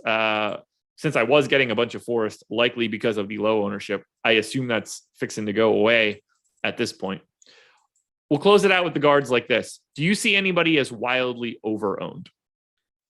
Well, let me see. Now I have to peruse the new ownership. I'll start with FanDuel and then I'll go to DK as well. So right now on FanDuel, Devin Booker is picking up 39% ownership. That's a pretty lofty number to me. SGA, who I like SGA. I like SGA a lot in general, but at 10,200, 37% SGA, that seems pretty steep to me. So those are two that stand out to me immediately on FanDuel. Also, two of the most owned guards on the site. Over on DK, looking at guard, let's see. It's going to be some of the same guys here. Yeah, so we've got Devin Booker is projecting for 32% ownership on DK, 34% for SGA. I feel the same about them. DK relative to FanDuel. I think it's pretty crazy that Jordan Clarkson is picking up less ownership than both SGA and Devin Booker on DK right now. Yeah, that is a little crazy. I'm with you on the SGA shout. We got him at 37% on FanDuel. I've got about half that. I feel fine there. I mean, there is still a raw point ceiling there on a 4-game slate that matters, but 37% feels a little lofty. I feel the same way about Chris Paul at 25% at 10,300. There's an upper bound to this. And I mean, in this game, if it's not going great, doesn't strike me as the type of game where they're going to have 4 starters out and Chris Paul's going to suddenly play 36 minutes as well. That just seems unlikely. So I'm happy to be light on Chris Paul too. And one more, this is the player that I think has the most egregious ownership on DraftKings for a couple of reasons.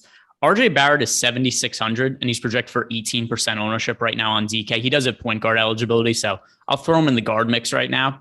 This is a very steep price to play for RJ Barrett. I get that he's been good lately, but here's the other issue with me wrapping up $7,600 and a lineup spot in RJ Barrett. There's a lot of news, and I know that we do a lot of these shows. We harp on the value of late swap and why we should be doing it.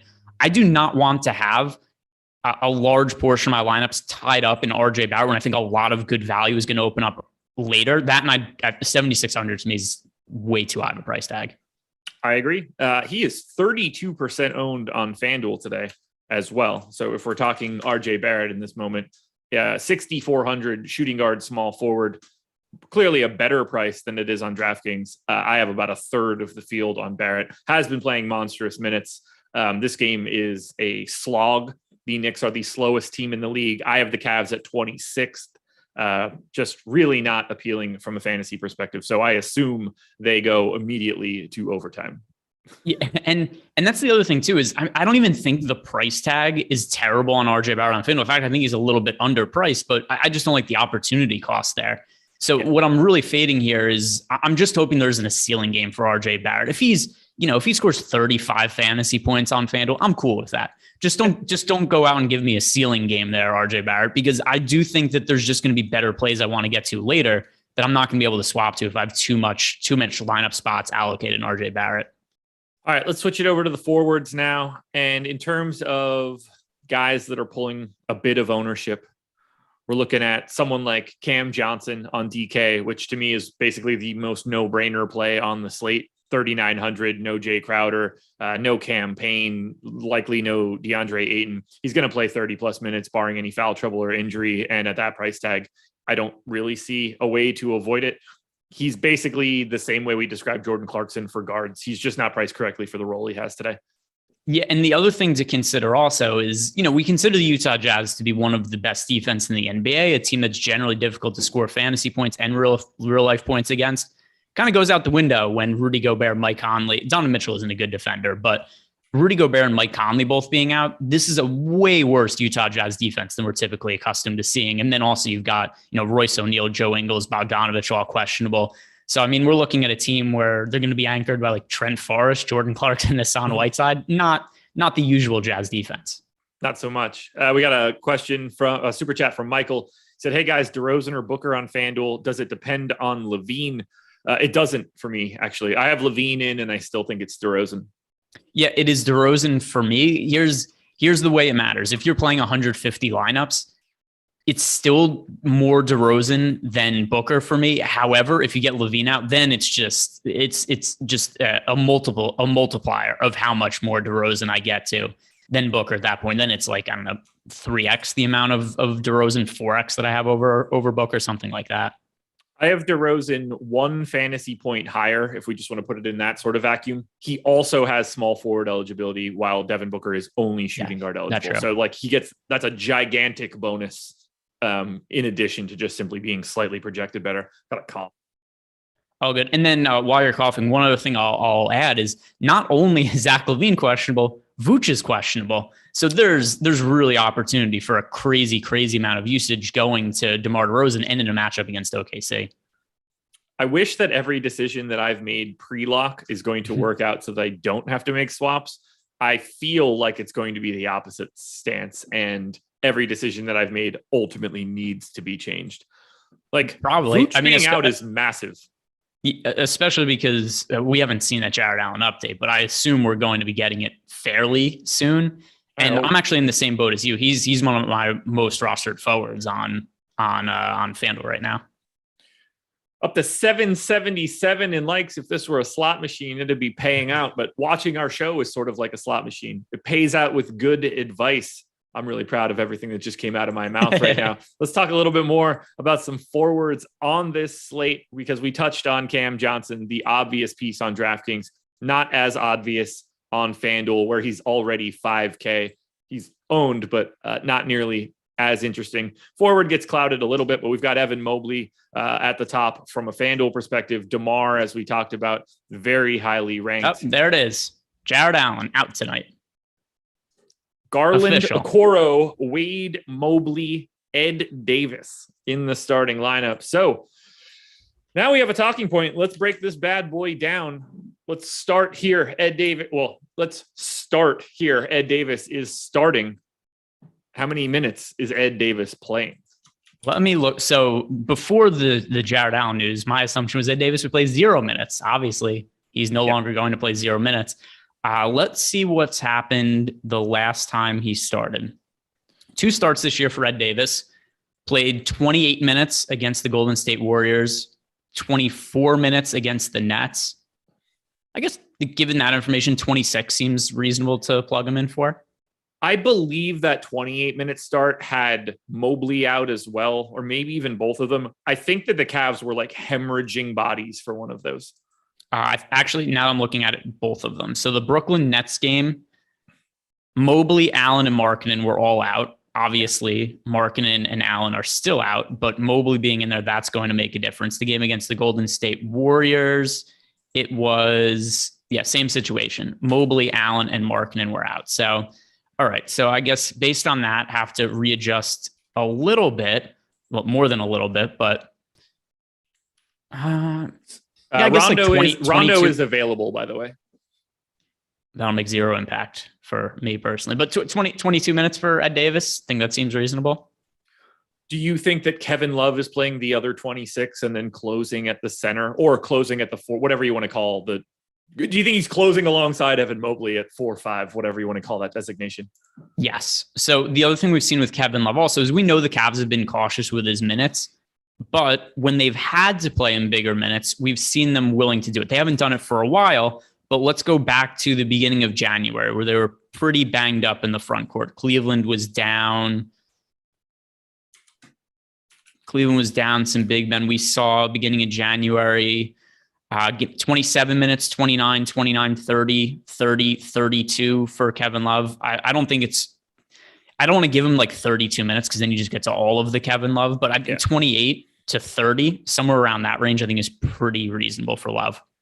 I went to 26 at this moment. Just looking at his game logs, has not played that 26 amount since January 7th. At that point, Okoro was out.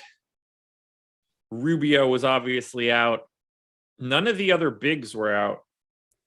But I hear that, but here's the other side of that. Before he went on the stretch where he played big minutes, he was not playing big minutes then either. So here were the games leading up to his big minute run. 23 minutes, 23, 18. And then he goes 32, 30, 30, 29, 29, 27. Did he start any of those big minute games, that stretch of 6? He started one of them. The other ones, he came off the bench. Obviously, that is an important distinction, at least. Like if you would have been like, oh, he started 5 of them, then that's clearly not like the representative sample we need. I don't know if I want to go to 26 or 28. I feel like he's in everything if I go to 28, and he might just be really good if I go to 26. Is Kevin Love the best play on the Cavaliers? Let's see. Points per dollar, it's Mobley. If you're playing cash games, particularly on Fanduel, you're playing Evan Mobley. For tournaments, you think Evan Mobley's a better point per dollar play than Kevin Love today? I feel for cash games, I think he's more secure. I mean, the other thing also, it's not like there's that big of a price gap between them. And I think Mobley's going to play way more minutes. But on FanDuel, Mobley's 6,900, Kevin Love is 52.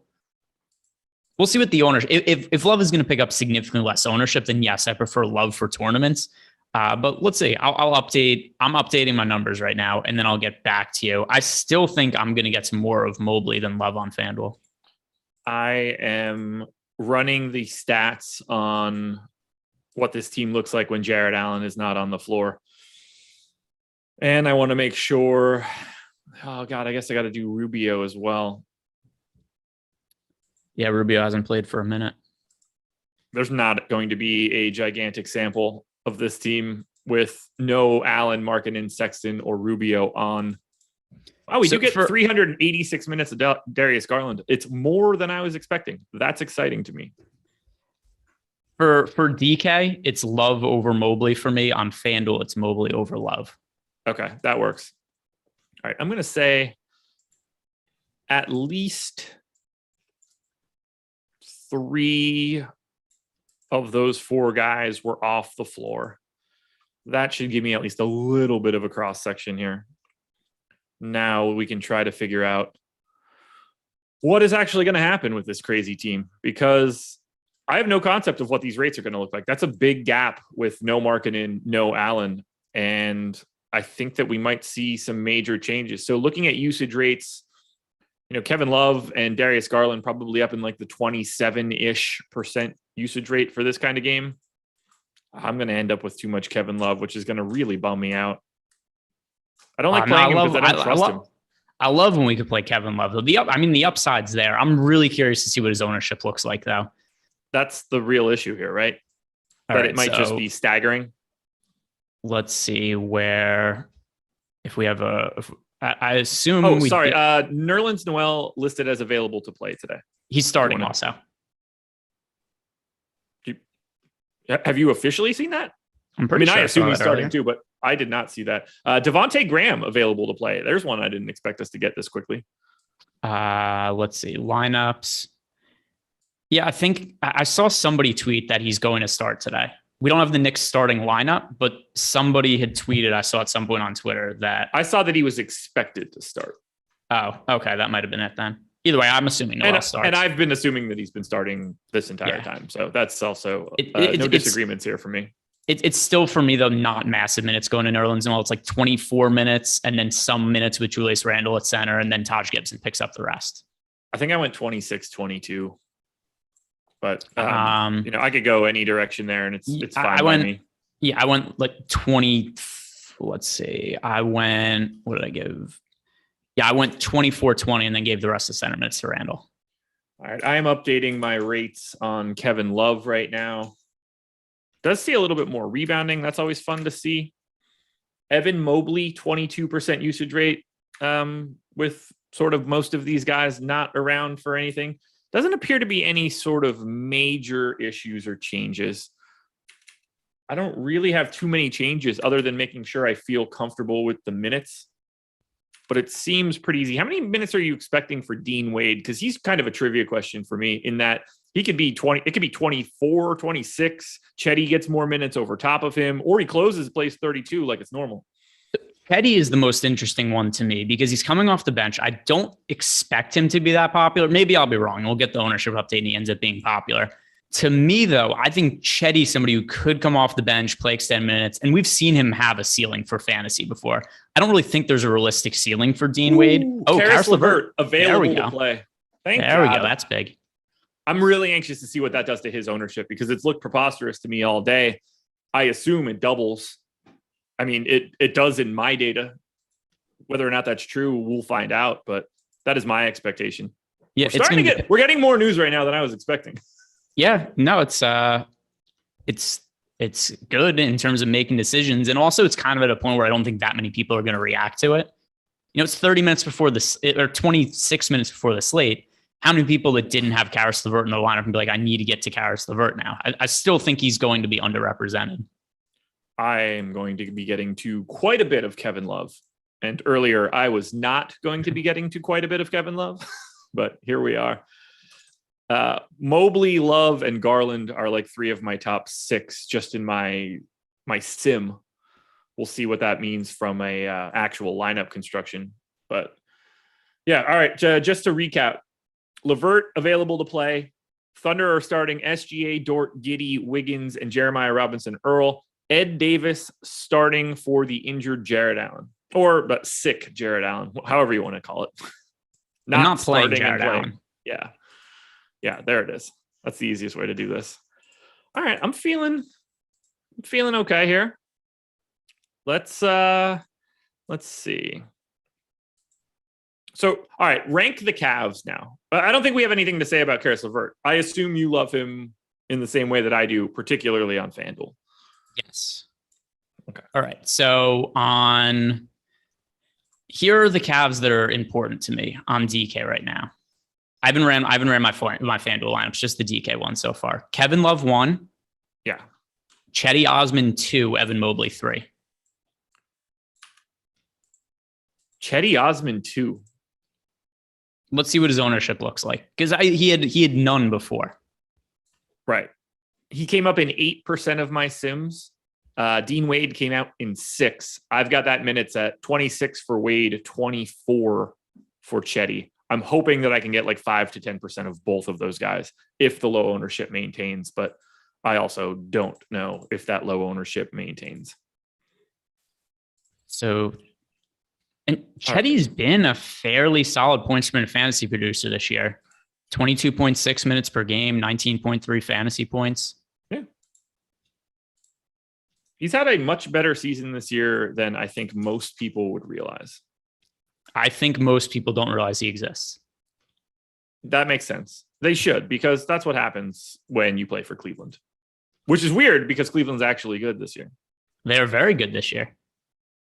I've been saying this what their too. future looks like. Darius Garland.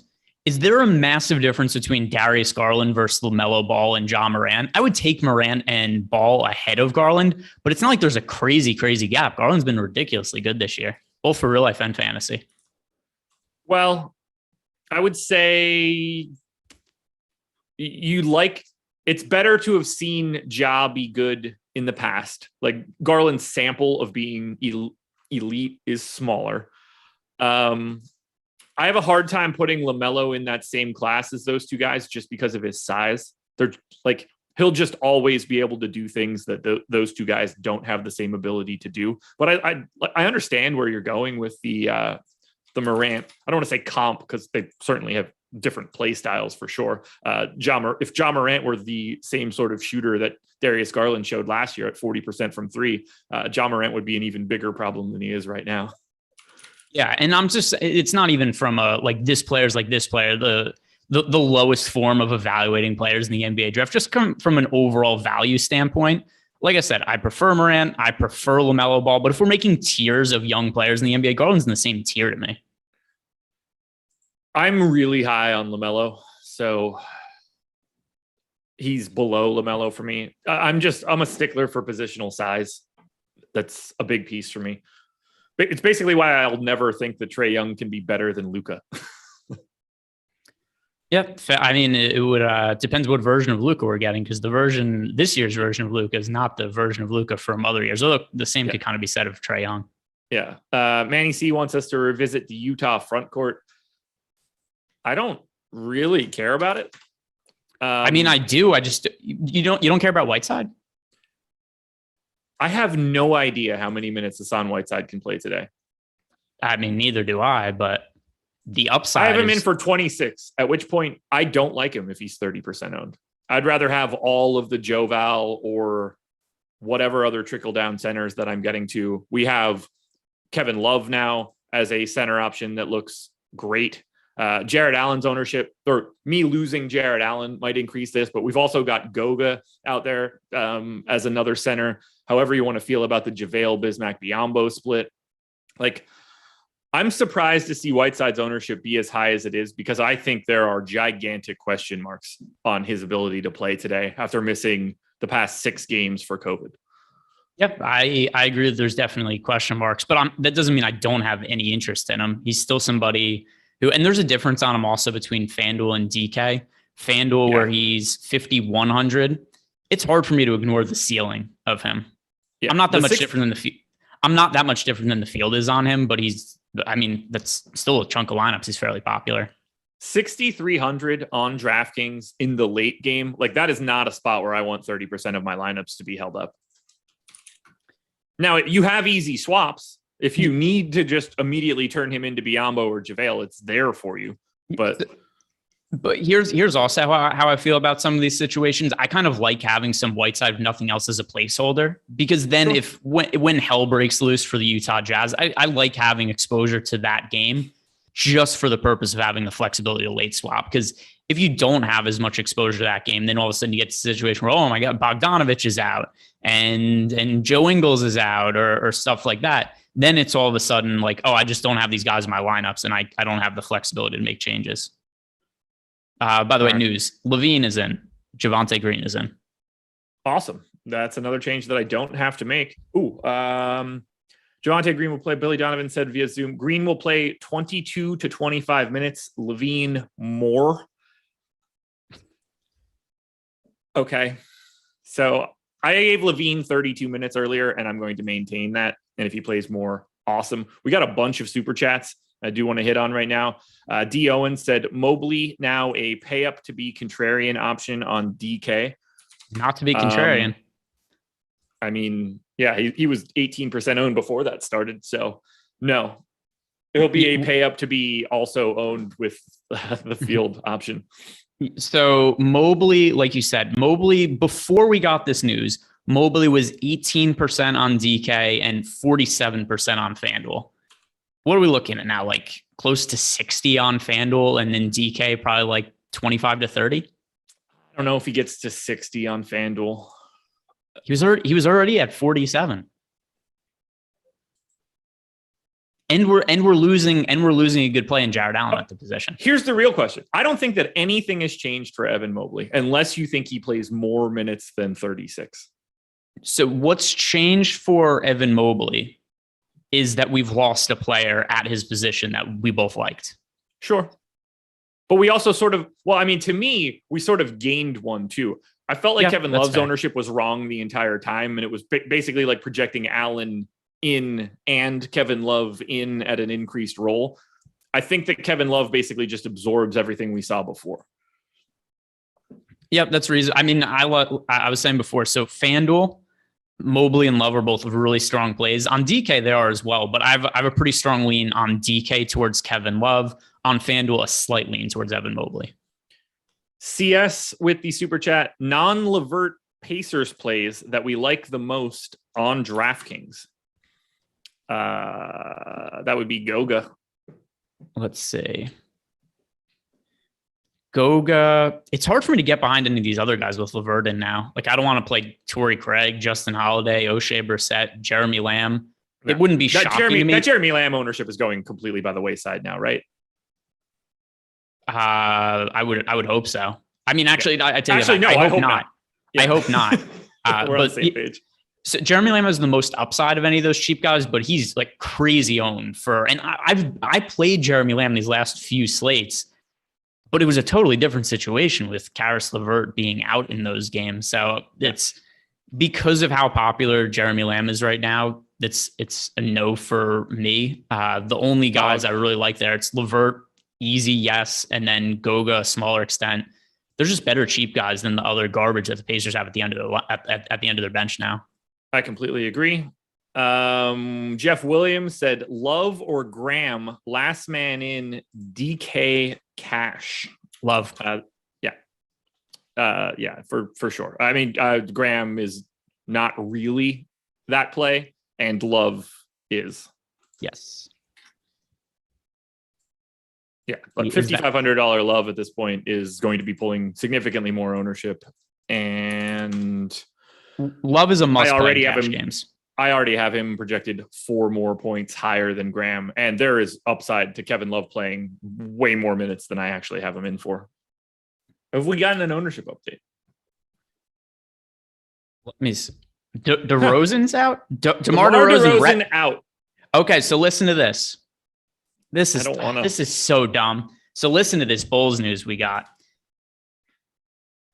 Vooch game time decision, whatever. He was questionable already. It doesn't really change anything. DeRozan out for rest. Zach LaVine's minutes limit is more than 25, but less than his usual workload.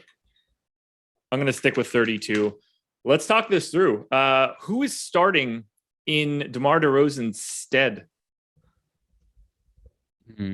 All right, so starting lineup: Kobe White, Dosunmu, Zach LaVine, a center. Question mark. Is Tyler Cook starting at the 4? Started yesterday. Yeah, I think it's White, Dosunmu, LaVine, Cook, maybe Vooch. But then we have to talk about who starts at center if Vooch is unable to play. And they don't have any real 4, so I think that it has to be Tony Bradley. But it's Oklahoma City, so like Billy Donovan can start at the 5.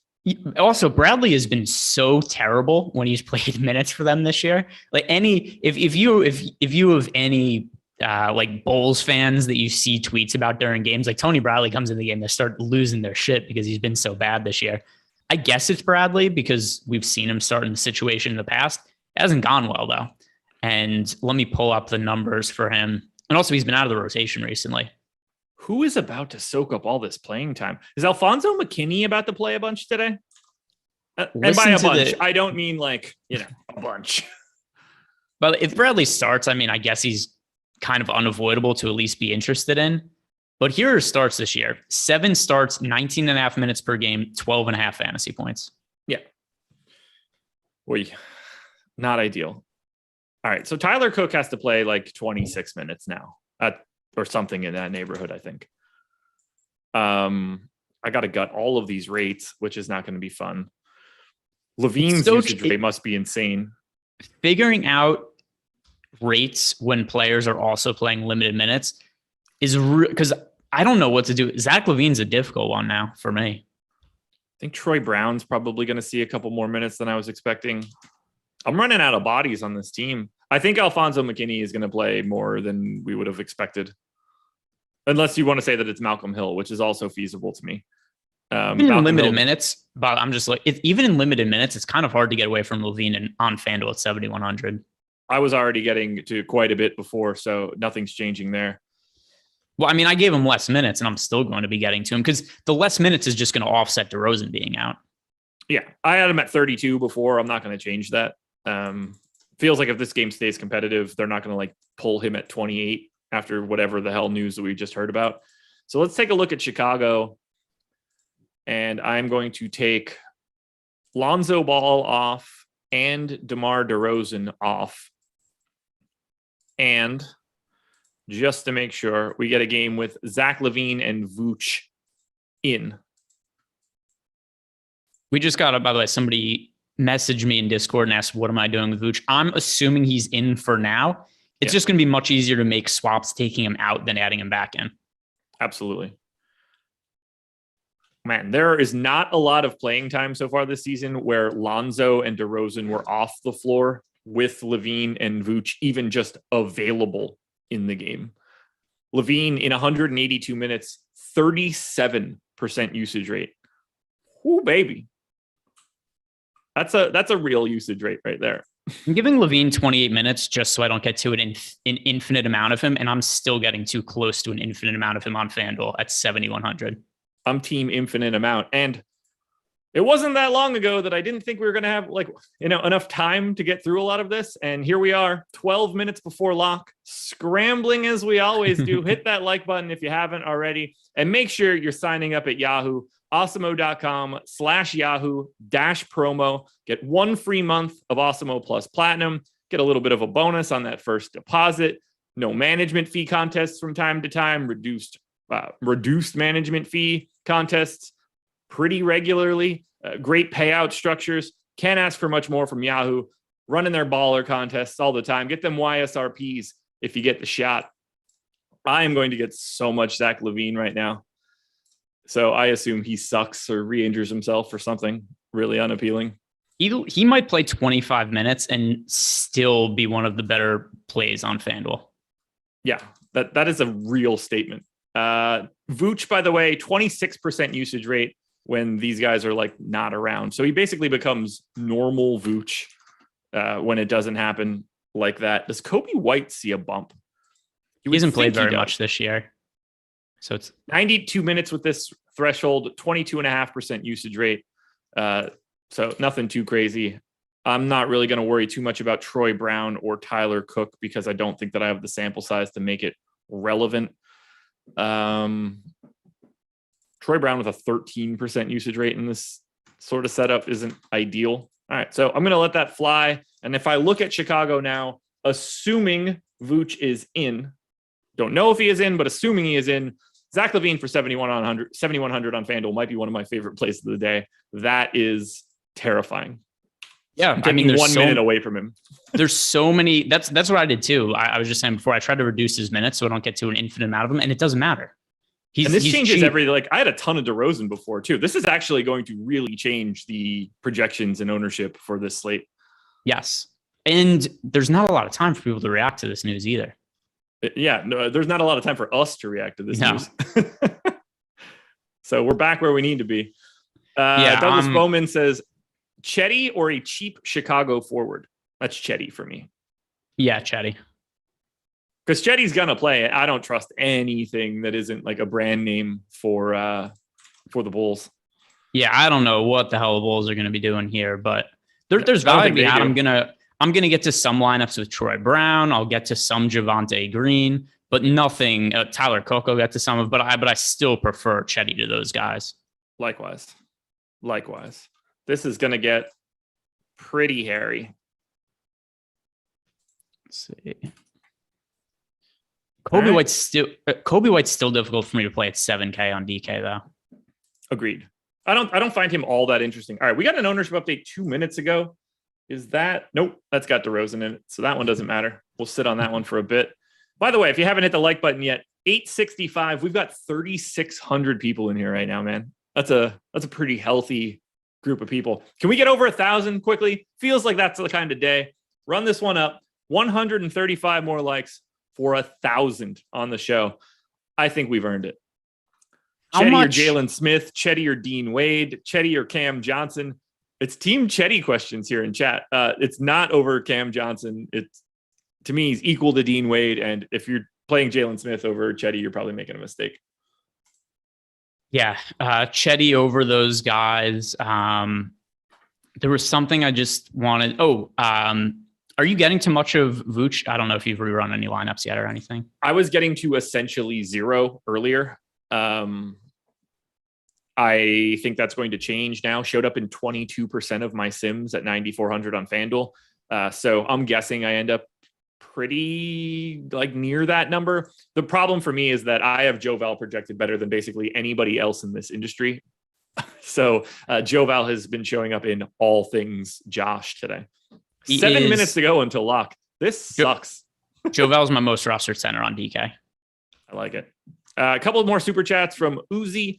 Booker, Rudy Gay, and Whiteside, or Clarkson, Josh Hart, and Goga, FanDuel high stakes single entry. That would be the latter for me. Booker, Rudy Gay. Yeah, Clarkson, Hart, Goga. And then single entry GPP only, play Levine from Chicago? Yes. Yes. I'm getting to a lot of Levine, and I really tried to limit his minutes aggressively. Oh, man. I love we got an ownership update 5 seconds ago. Kevin Love now 37% owned. Evan Mobley down to 25 on FanDuel. So like I told you, obviously going down 15% ownership with that news. Well, also, that's DraftKings. My bad. Evan Mobley, 55%. I thought my joke was good. It's not now.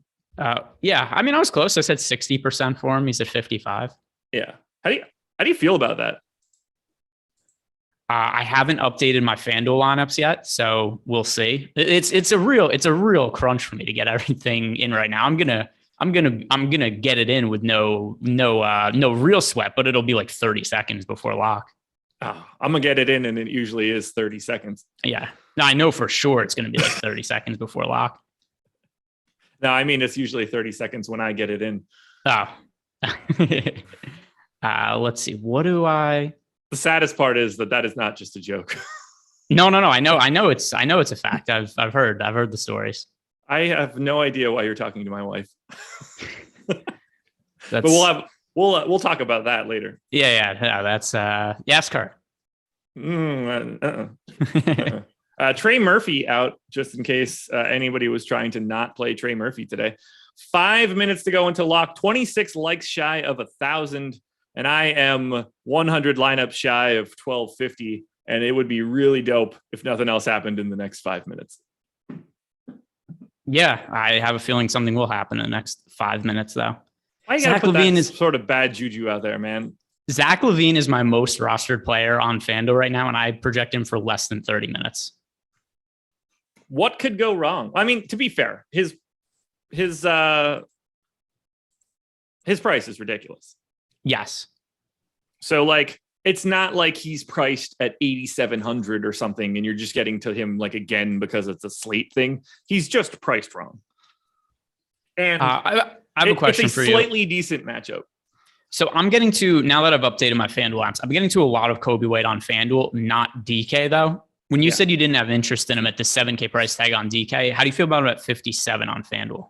2, 4, 6, 8, 10. He came out 11th in my crunch.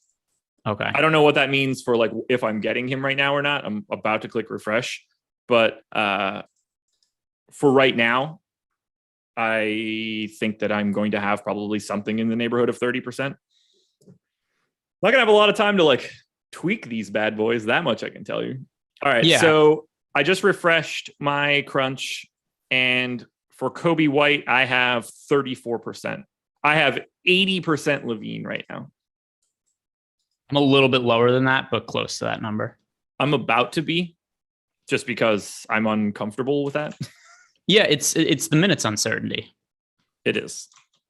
But I don't have a lot of time to like make individual choices to improve my stance here. Like some guys are just going to get jammed in, and Levine is one of those guys right now. I'm going to have about 70% Levine. I'm trying to reevaluate to make sure that I'm not wildly over on anybody. Like I've got way too much Herb Jones right now. And that's one where he's not the type of guy that I feel I need to take a like 4x the field stand on and get him into the 40s. Like that ain't it for me.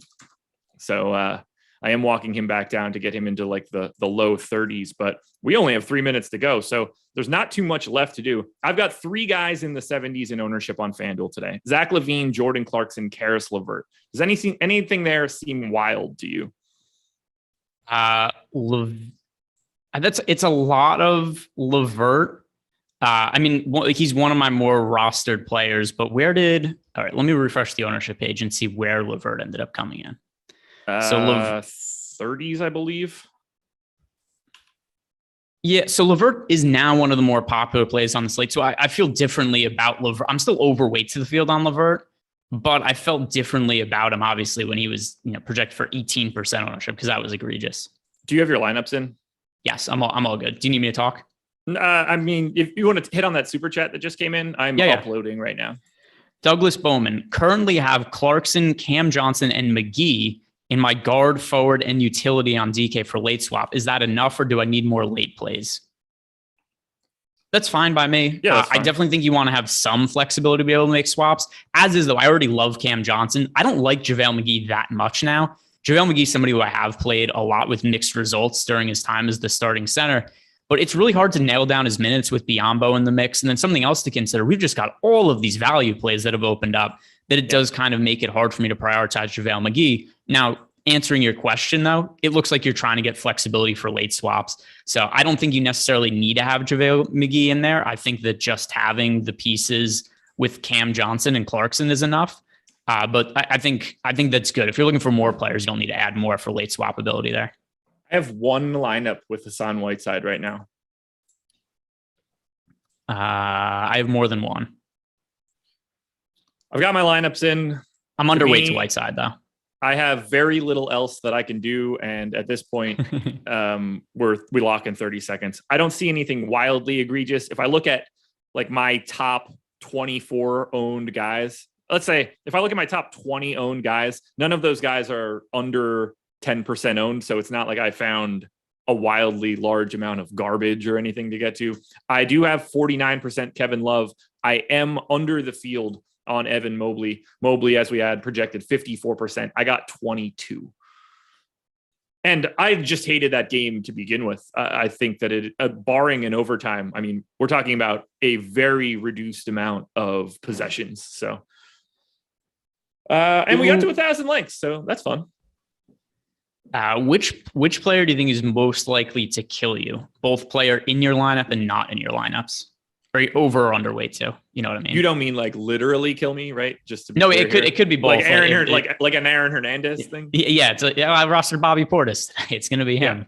Yeah, okay. So which player are you light on? Do you think is most likely to ruin your night? Which player are you overweight on? Do you think is most likely to ruin your night? All right, let's look at it here. So I have a little table here. Let's do this. Since we have 30 minutes to fill and, it's going to be a bit. Oh, by the way, Kemba Walker starting. Fournier, Barrett, Randle, and Nerlens Noel. Huh. Did you get to Kemba? I have Kemba in one FanDuel lineup. I have 8% Kemba. Yeah, I do not. I wish I had more Kemba now. Yeah, I didn't think he was going to start. I gave him 27 minutes, so we'll see where that ends up. All right. I'm going to give you the 10 guys I'm most over on, and then the 10 guys I'm most under on.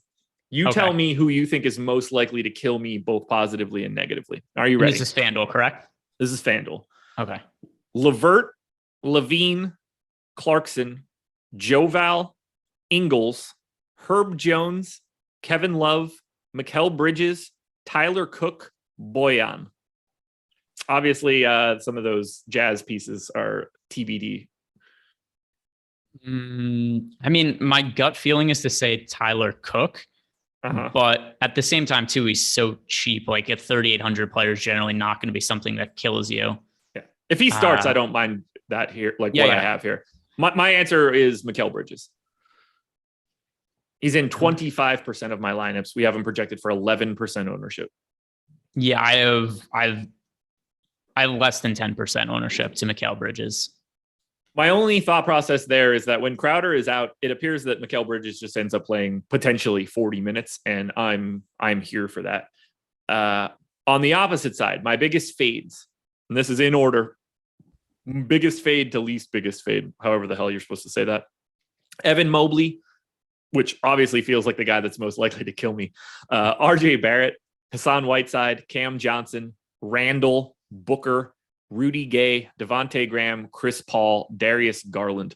But I am not all that low on Darius Garland. So the one there would be Rudy Gay, but with that in mind, I assume you're going to end up swapping to more of Rudy Gay should some of the Utah guys get rolled out.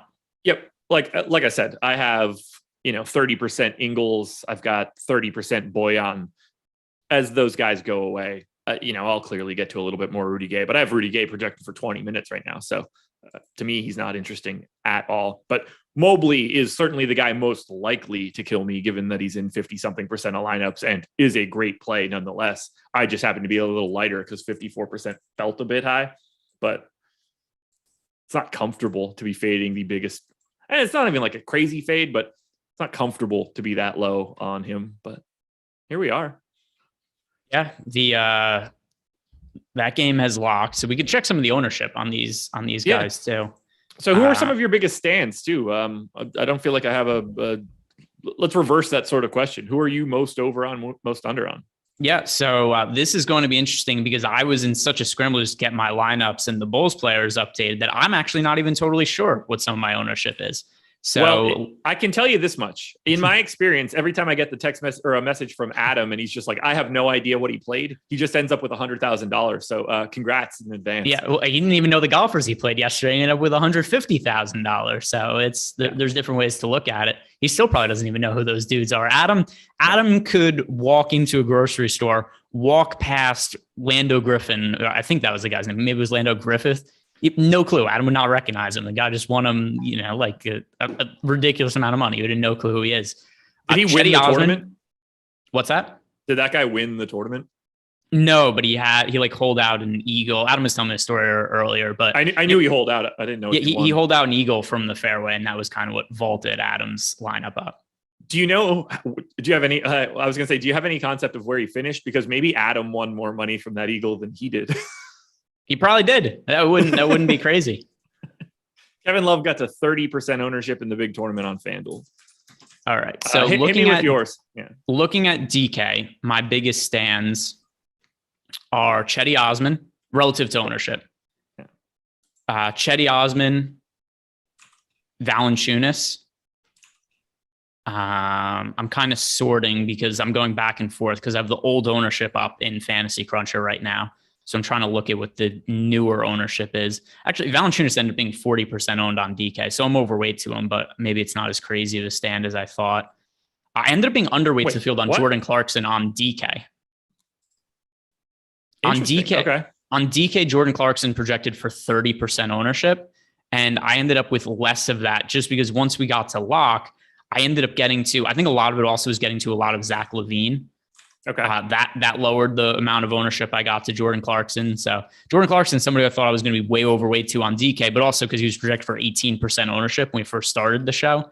I ended up underweight on DK. On FanDuel, though, I'm about even with the field on FanDuel with Jordan Clarkson. Once again, just Zach Levine, I ended up with an ungodly amount of him, and that was not something that I thought was going to be the case when we started today. Lanto won 400K, so not quite on that one. Okay. Evan Mobley, 65% owned on FanDuel. I'm not going to say that I'm happy about where I'm at. I'm certainly scared to have only 22%, but if he has anything resembling a bad game, that is a great start. Yeah, and I'm pulling up, I'm pulling up the $4 on... And I We just got a super chat too, so I want to hit you. Okay, with this. cool. Best 4K and under forward on DraftKings that isn't Lamb. Well, it wasn't going to be Lamb for us regardless, so that actually helps. 4K and under. So Cam Lamb Johnson. Yeah. Should we give him a second Cam Johnson one? and not close. Garrett Temple for me would be 2. Chetty Osman's 2 for me. I get it. That game's also already locked, so that's not really actionable. Let's see. Yeah. Who else? It would be Garrett Temple of players who haven't started yet. It would be 1 Cam Johnson, 2 Chetty. Chetty's already locked. So if you need somebody else, Temple. He's also 3,100, but I don't have anybody else projected really close to him that's below 4K. So the player I've projected with the second most fantasy points, given those parameters after Garrett Temple, would be Isaiah Jackson, and I don't want to play Isaiah Jackson. I don't not want to play Isaiah Jackson, but I don't think he's like a good play. There's obviously a game script where that works. Ed Davis, 2% owned. Did you end up playing Ed Davis? Let me see. I don't think I so. have one lineup with Ed Davis on FanDuel, none on DK. I don't have any. The lowest I got at center was 1 lineup of Noel and then 5% JaVale, which I'm happy about. RJ Barrett ended up 35% owned in the big FanDuel contest. Ooh, so that's probably the player I'm most underweight to on FanDuel then. He's second for me behind Mobley. Yeah. And I'm not at all mad about that. What else we got from an ownership perspective? Darius Garland, 48.5% owned on FanDuel for today. That's 10%. I'm way under on him then also. Yeah, same. I have 26%. So maybe way isn't the right answer, but I am half the field on Darius Garland. I'm go Kevin Love, because not go Garland or Mobley. Yeah, I have 60% Kevin Love. Okay. Isaiah Battles, who generally speaking has terrible takes, wants to know if Brogdon plays today. You are absolutely playing up to your name, man. That's great. I don't even know if Brogdon's going to play again this season, considering what's going on with Indiana and where they're at in the standings, because I might take the under at a half game. Yeah. Is he playing? Is he playing ever again? Yeah, just maybe not this season. So the Indiana Pacers situation, first of all, the team has been massively underwhelming. Second of all, they've got all of these guys injured. They're starting to look like they're trying to trade some of these pieces, whether it's Sabonis, Turner, who knows who else might be moved. But Malcolm Brogdon, the Achilles injury, he got hurt midway through a game, comes back, gets hurt halfway through that game. He plays 17 minutes a game against Boston, has to take a couple more games off, comes back, plays limited minutes, gets hurt again, has played the last 2 games off. They said they're shutting him down for the next couple weeks or so, out indefinitely. I would not be surprised at all if Brogdon doesn't return this season, especially if the Pacers continue losing, which they're probably going to. I agree. Aaron Bowen, LeVert and Herb Jones, or Levine and McGee, DK cash. Wow. It's definitely not McGee. I mean, I don't know that. I guess LeVert and Herb Jones by default. Yeah. I mean, you should not be playing JaVale McGee today in cash. So there's that. As much as I like LeVert, he's not exactly a high priority cash option at 8,700 on DK though. No, not at all. I mean, the answer to that question is probably neither of them, but LeVert is actually going to be owned at least mildly. Whereas JaVale McGee, with the amount of center talent that's out there today, JaVale McGee in a cash lineup is basically impossible. So I'll say this. We would have to hear that Bismack Biyombo is out. Yeah. And on the JaVale McGee upside clear in tournaments, cash games up, that's a lot of variance you're playing with. And as for LeVert at 8,700, if you have the ability to get up to SGA, I'm underweight to the field on SGA in tournaments, but he's going to have double the ownership of LeVert today, which is something that would make me more apt to play him in cash games. Dean Wade, 5% owned. That's not all that surprising. I think we nailed that one. Manny C says, thanks, gentlemen. You too, Jordan. I appreciate you all at awesemo.com. We appreciate you, Manny C. That's for sure. Let's see. I'm pulling up the DK ownership. I'm just looking at the. All right, cool. We've got the players tab open now. That's the easiest way for me to check the ownership on DK. Just go to that players tab and just sort players, high to low ownership. FanDuel really likes making it completely impossible to figure this stuff out. Also, FanDuel is DK, at least the tab right now, is missing a lot of the players. So they have. So I'm saying Evan Mobley is 23.5% owned. He is the most popular of the guys that are showing up right now. Nobody else is actually that. So Kevin Love, it's weird. He's not showing up in the players tab, but because I have him in lineups, I saw that Kevin Love is 35% owned.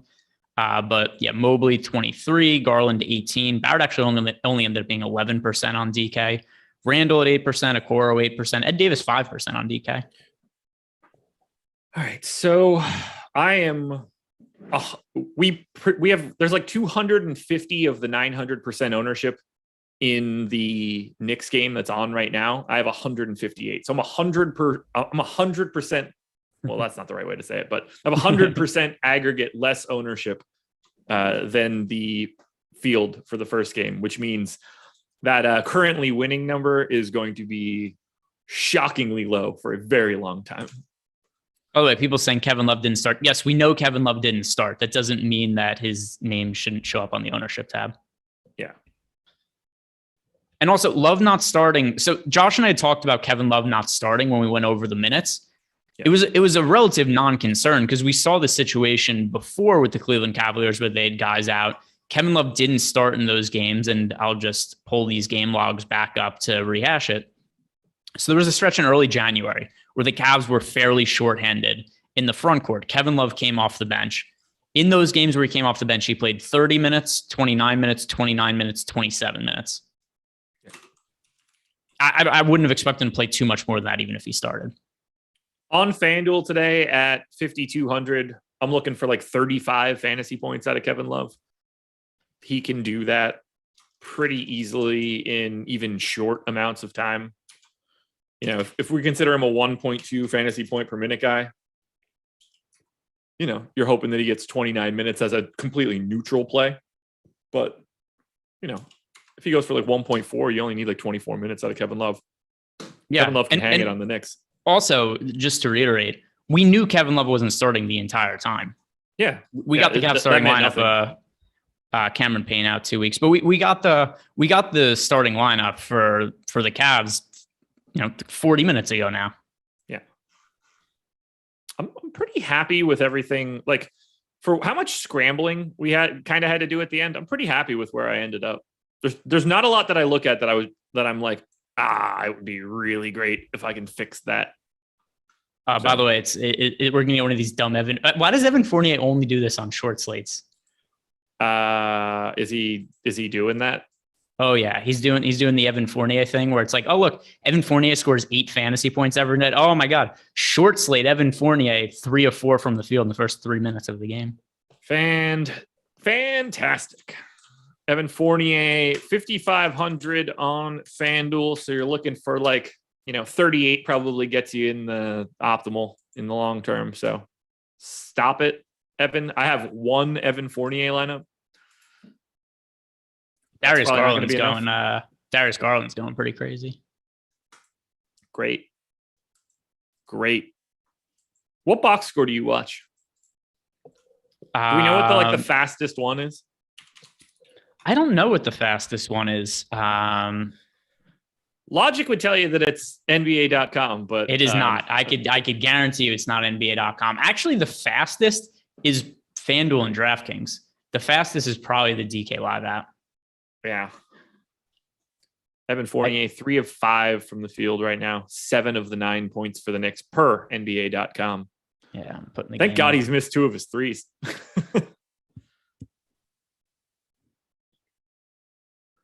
And this game also is being played with a little more pace, a lot more pace than was expected.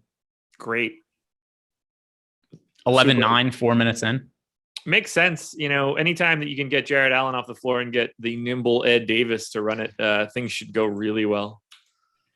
We did get a super chat here from Ben T. For someone who plays on Yahoo a decent amount, how would you recommend getting an idea for leverage with no optimal retweet? With rate? Oh, I guess, okay, that would, yeah, okay. So with no optimal rate in boom bust, boom / player ownership percentage. So I think probably the best way to do it would just make a ton of lineups in Fantasy Cruncher using our projections, and then just seeing which players come over or underweight to their projected ownership. Yeah, I wouldn't do the boom minus ownership because it's a completely different scale. Boom isn't tied to anything in particular. So projected ownership is always going to total up to basically 800% or 900%, depending on which site you're playing on. Boom is completely arbitrary. It's fully salary based. So that's not something I would necessarily do. Honestly, I would probably just not care about it all that much. Yeah, that's a reasonable way to look at it too. But the other thing too is for NBA specifically, if you're playing a bunch of lineups, you're looking at ownership to an extent, but also I think it matters less on Yahoo than it does on a site like DraftKings or FanDuel. It's just a less sharp site. Yeah, agreed. Let's see. We got 12 minutes to go till we're out of here. Do you want to cover anything while I fill my water? Yeah, go ahead. I'll talk about some of the injuries. Here's what I'm going to do. I'm going to do a little injury report update. Cheers. There we go. Yeah. Josh might not come back for the rest of the show, which would actually be hilarious. And I would give him massive props if he had the balls to leave on the middle of the show. See, look, Josh is soft. He doesn't know how to handle these 30-minute live after lock shows. Josh thought this was such he couldn't believe he had to stick around for another 30 minutes, as if I don't do this for every other show the rest of the time. But yeah, so Josh, if he comes back, if he doesn't come back, we'll see. But injury report. Here's what we're waiting on still for today. Vucevic. We got Vuce. He's questionable to play with a patella injury, also the tail end of a back-to-back for Chicago game.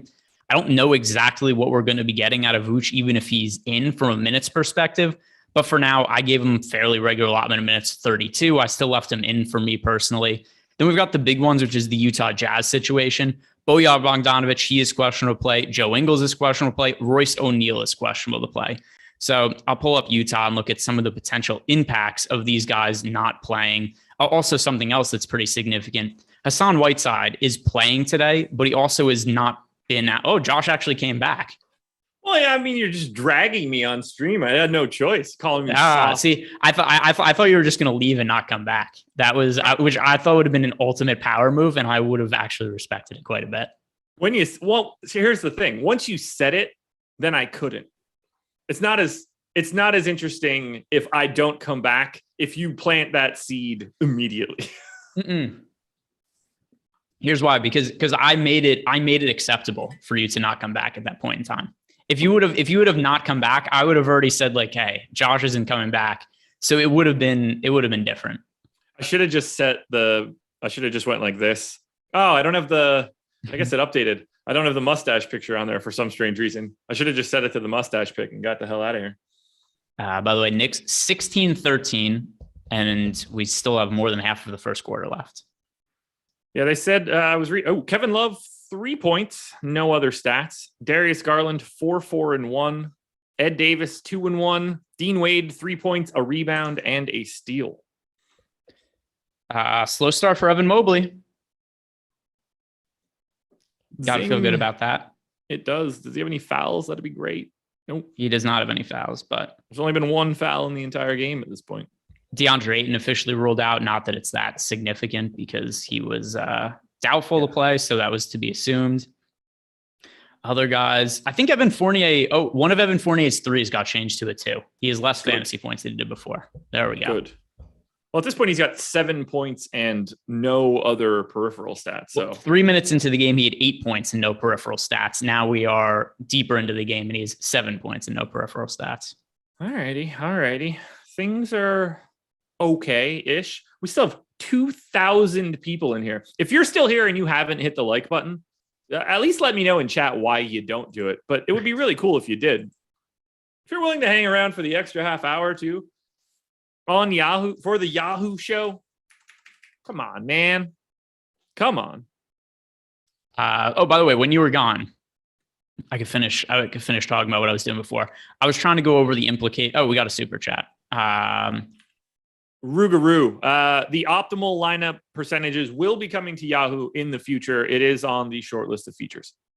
Yeah, not something that we've got a lot going on in terms of stuff being added. It is certainly on our list of things to be added. So it will be at some point. It's a good idea. Thank you for recommending it. We'll get it in. Not that Josh or I are doing that handmade ourselves. We're involved in that anyway, but it is something that the guys are working on behind the scenes, and it'll be there at some point. The Utah Jazz guys, I was just kind of talking about some of the implications of it while you were getting your water, and I was unsure if you were going to come back or not. So I was strapped in to talk Utah Jazz late swap situation, but Bojan Bogdanovic, Joe Ingles, Royce O'Neal, all currently questionable to play. And I was just kind of trying to think about some of the situations. If all three of these guys don't play, where do we start to look? And then also Hassan Whiteside, those minutes are totally up in the air coming back from COVID, and we don't know exactly what kind of workload he's going to handle. But what kind of value plays, Josh, do you think we're looking at if Bogdanovic, Ingles, O'Neal are all out? I mean, we're playing a bunch of Rudy Gay. I have to assume that we're going to have to play a little bit more of Eric Paschall.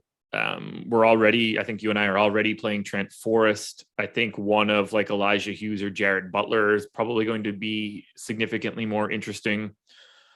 But I mean, Gay, I think, is the guy that probably gets the biggest bump.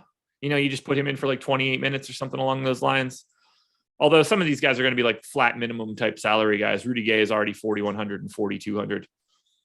Daniel House becomes interesting. Not that I think that he's going to be able to fall into a ton of minutes, but he did play 26 that game that they hemorrhaged the rest of their players. So there's that. The thing that's also kind of funny about this is once you try to predict these minutes for the Utah Jazz, none of these guys have been in the rotation recently. And You're going to have guys who go from not in the rotation to potentially playing a massive role. The Elijah Hughes, for instance, who has not been in the rotation. And I'm kind of curious to see what they did with his minutes around that game. Yeah. So listen to this. He has not played a single minute since he had that outburst game. Of course he hasn't. He went from out of the Butler. But Hughes was actually very good in that. He had 7 threes. He had 7 threes in that game. That's no matter what your other skill set is in the NBA. If you could shoot threes, you probably have a place in the league at some point. But Elijah Hughes did not play the 3 games prior to playing 41 minutes, and he has not played since then. So since January 7th, when Elijah Hughes played 41 minutes and scored 48.5 DraftKings points, he's played 0 minutes in the NBA for the Jazz. Rondo checked in for the Cavs. Oh, is he about to break the slate? I hope not. The Knicks stopped scoring, by the way. Honestly, I wouldn't really care all that much. Probably wouldn't affect anything. 3 points and 4 rebounds for Kevin Love in 4 minutes. I'm more than okay. Ooh, he got a steal too. Oh, did they just give him that? I don't know. But it's pretty exciting to see on FanDuel where it's worth 3 fantasy points. Yeah, that's 1/10 of like what I really need him to do today. All right. I'm signing into my NBA account so I could watch these games. Yeah, I would turn it on, but we're out of here in 5 minutes. So, by the way, I want to give a shout out to Yahoo. Again, awesemo.com/Yahoo-promo. You can see it on the banner at the top of the screen. Great deal. Free month of Awesemo Plus Platinum along with some other goodies. NFL Sunday Baller. $100K to first. No management fee. For those of you that don't know what that means, no rake on the contest. Prize pool is $500,000. That's what they take in for it. And that's every single bit of it that's coming back out. It will probably be the best contest in the industry that you will find for this Sunday's AFC and NFC championship game. So if you are signing up, that's the one you're looking for because it doesn't get much better than that. Again, $100K up top, 25,000 total entries, $20 to get in. By the way, Kevin Love lost his steal. They stat corrected and they gave it to Isaac Okoro. Of course they did. I didn't see the play, but bad decision by the stat keeper. And in my humble opinion, we just got Vooch officially listed as active. We don't have the starting lineup yet, so who knows what that means. Bojan Bogdanovic out. Joe Ingles and Royce O'Neal out. Well, good thing we just started to preview this, right? Yeah, I was ahead of the. But this changes everything once again. Yep. Also, suck it, Jazz, for real. Just why pull this shit? I'm kind of one sec. All right, Boyan gone. Ingles gone. O'Neal gone. My sanity gone. Let me check something. I don't know what you're checking. So Eric Walden, okay, never mind. You're correct. This was confusing. All right. So I was looking at Eric Walden, Jazz beat reporter. He had said Bojan Bogdanovic injury is a left ring avulsion fracture. It occurs when a ligament is pulled, whatever. It said that he can play through it. So where a splint should heal over the next 4 to 6 weeks. Then he tweeted after that Bogdanovic was out. So it was a little bit confusing the way it worded it because it made it seem like Bogdanovic was playing because it was like, hey, he's going to play with a splint for the next 4 to 6 weeks, and then I never saw the big tweet today. I only saw the short tweet. I didn't even see the big one. So okay, yeah. So that's why I was really confused because I saw that he's out, and then I saw the other tweet from Eric Wall. I'm like, wait. This tweet says that he's hurt but playing, but then it just ended up being, but he's not playing anyway. I mean, this is about to be all hell breaking loose.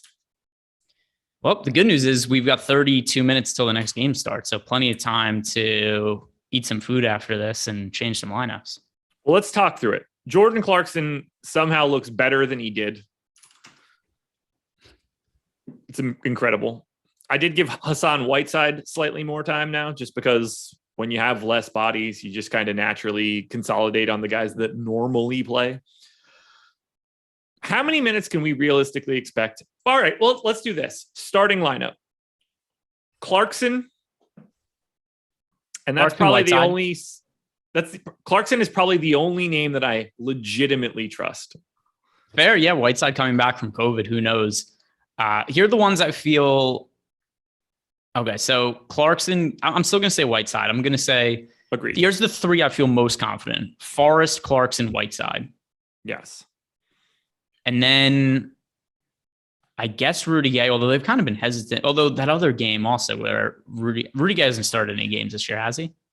He played 29 minutes on the 5th. I don't know. He wasn't active for that game where everyone else sat. Like he joined them in the no one's playing. I was very disappointed in that because we were talking through the situation when the starting lineup came out and Rudy Gay wasn't starting. Rudy Gay, I remember doing the show. I think it was with Eric at the time. I said, I think Rudy Gay plays 0 minutes today. And I'm taking him out of my player pool, even though he's projected for like 60% ownership. Then they ruled him out shortly before lock. And I was like, that would have been a great edge to have there. Anyway, though, I still think Rudy Gay starts today. And I'll say Jared Butler is the other starter. Forrest, Clarkson, Gay, Butler, Whiteside. Ooh, I don't know if they go Forrest, Butler, Clarkson. That's a small group. They don't have many options, though. Denzel Valentine could start today, and I wouldn't be shocked by it. Maybe they start House. Do they just start? I mean, it would be crazy. Do you just start Hughes because the last time they had this situation, he shot like 7 of 9 from 3? I have no idea.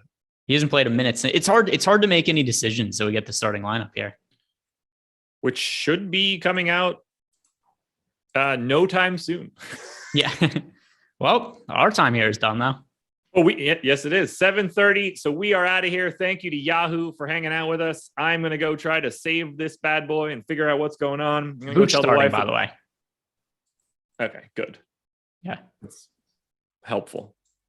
I also have no idea how much Vooch I have. Troy Brown Jr. starting. So I need to fix that in some way. Going to need to turn my Tyler Cook. They don't play even remotely close to the same position. Gonna have to get rid of that 15% Tyler Cook in the next 20 minutes too. So good luck, everybody. Thanks for being here. Hit the like button. We're out.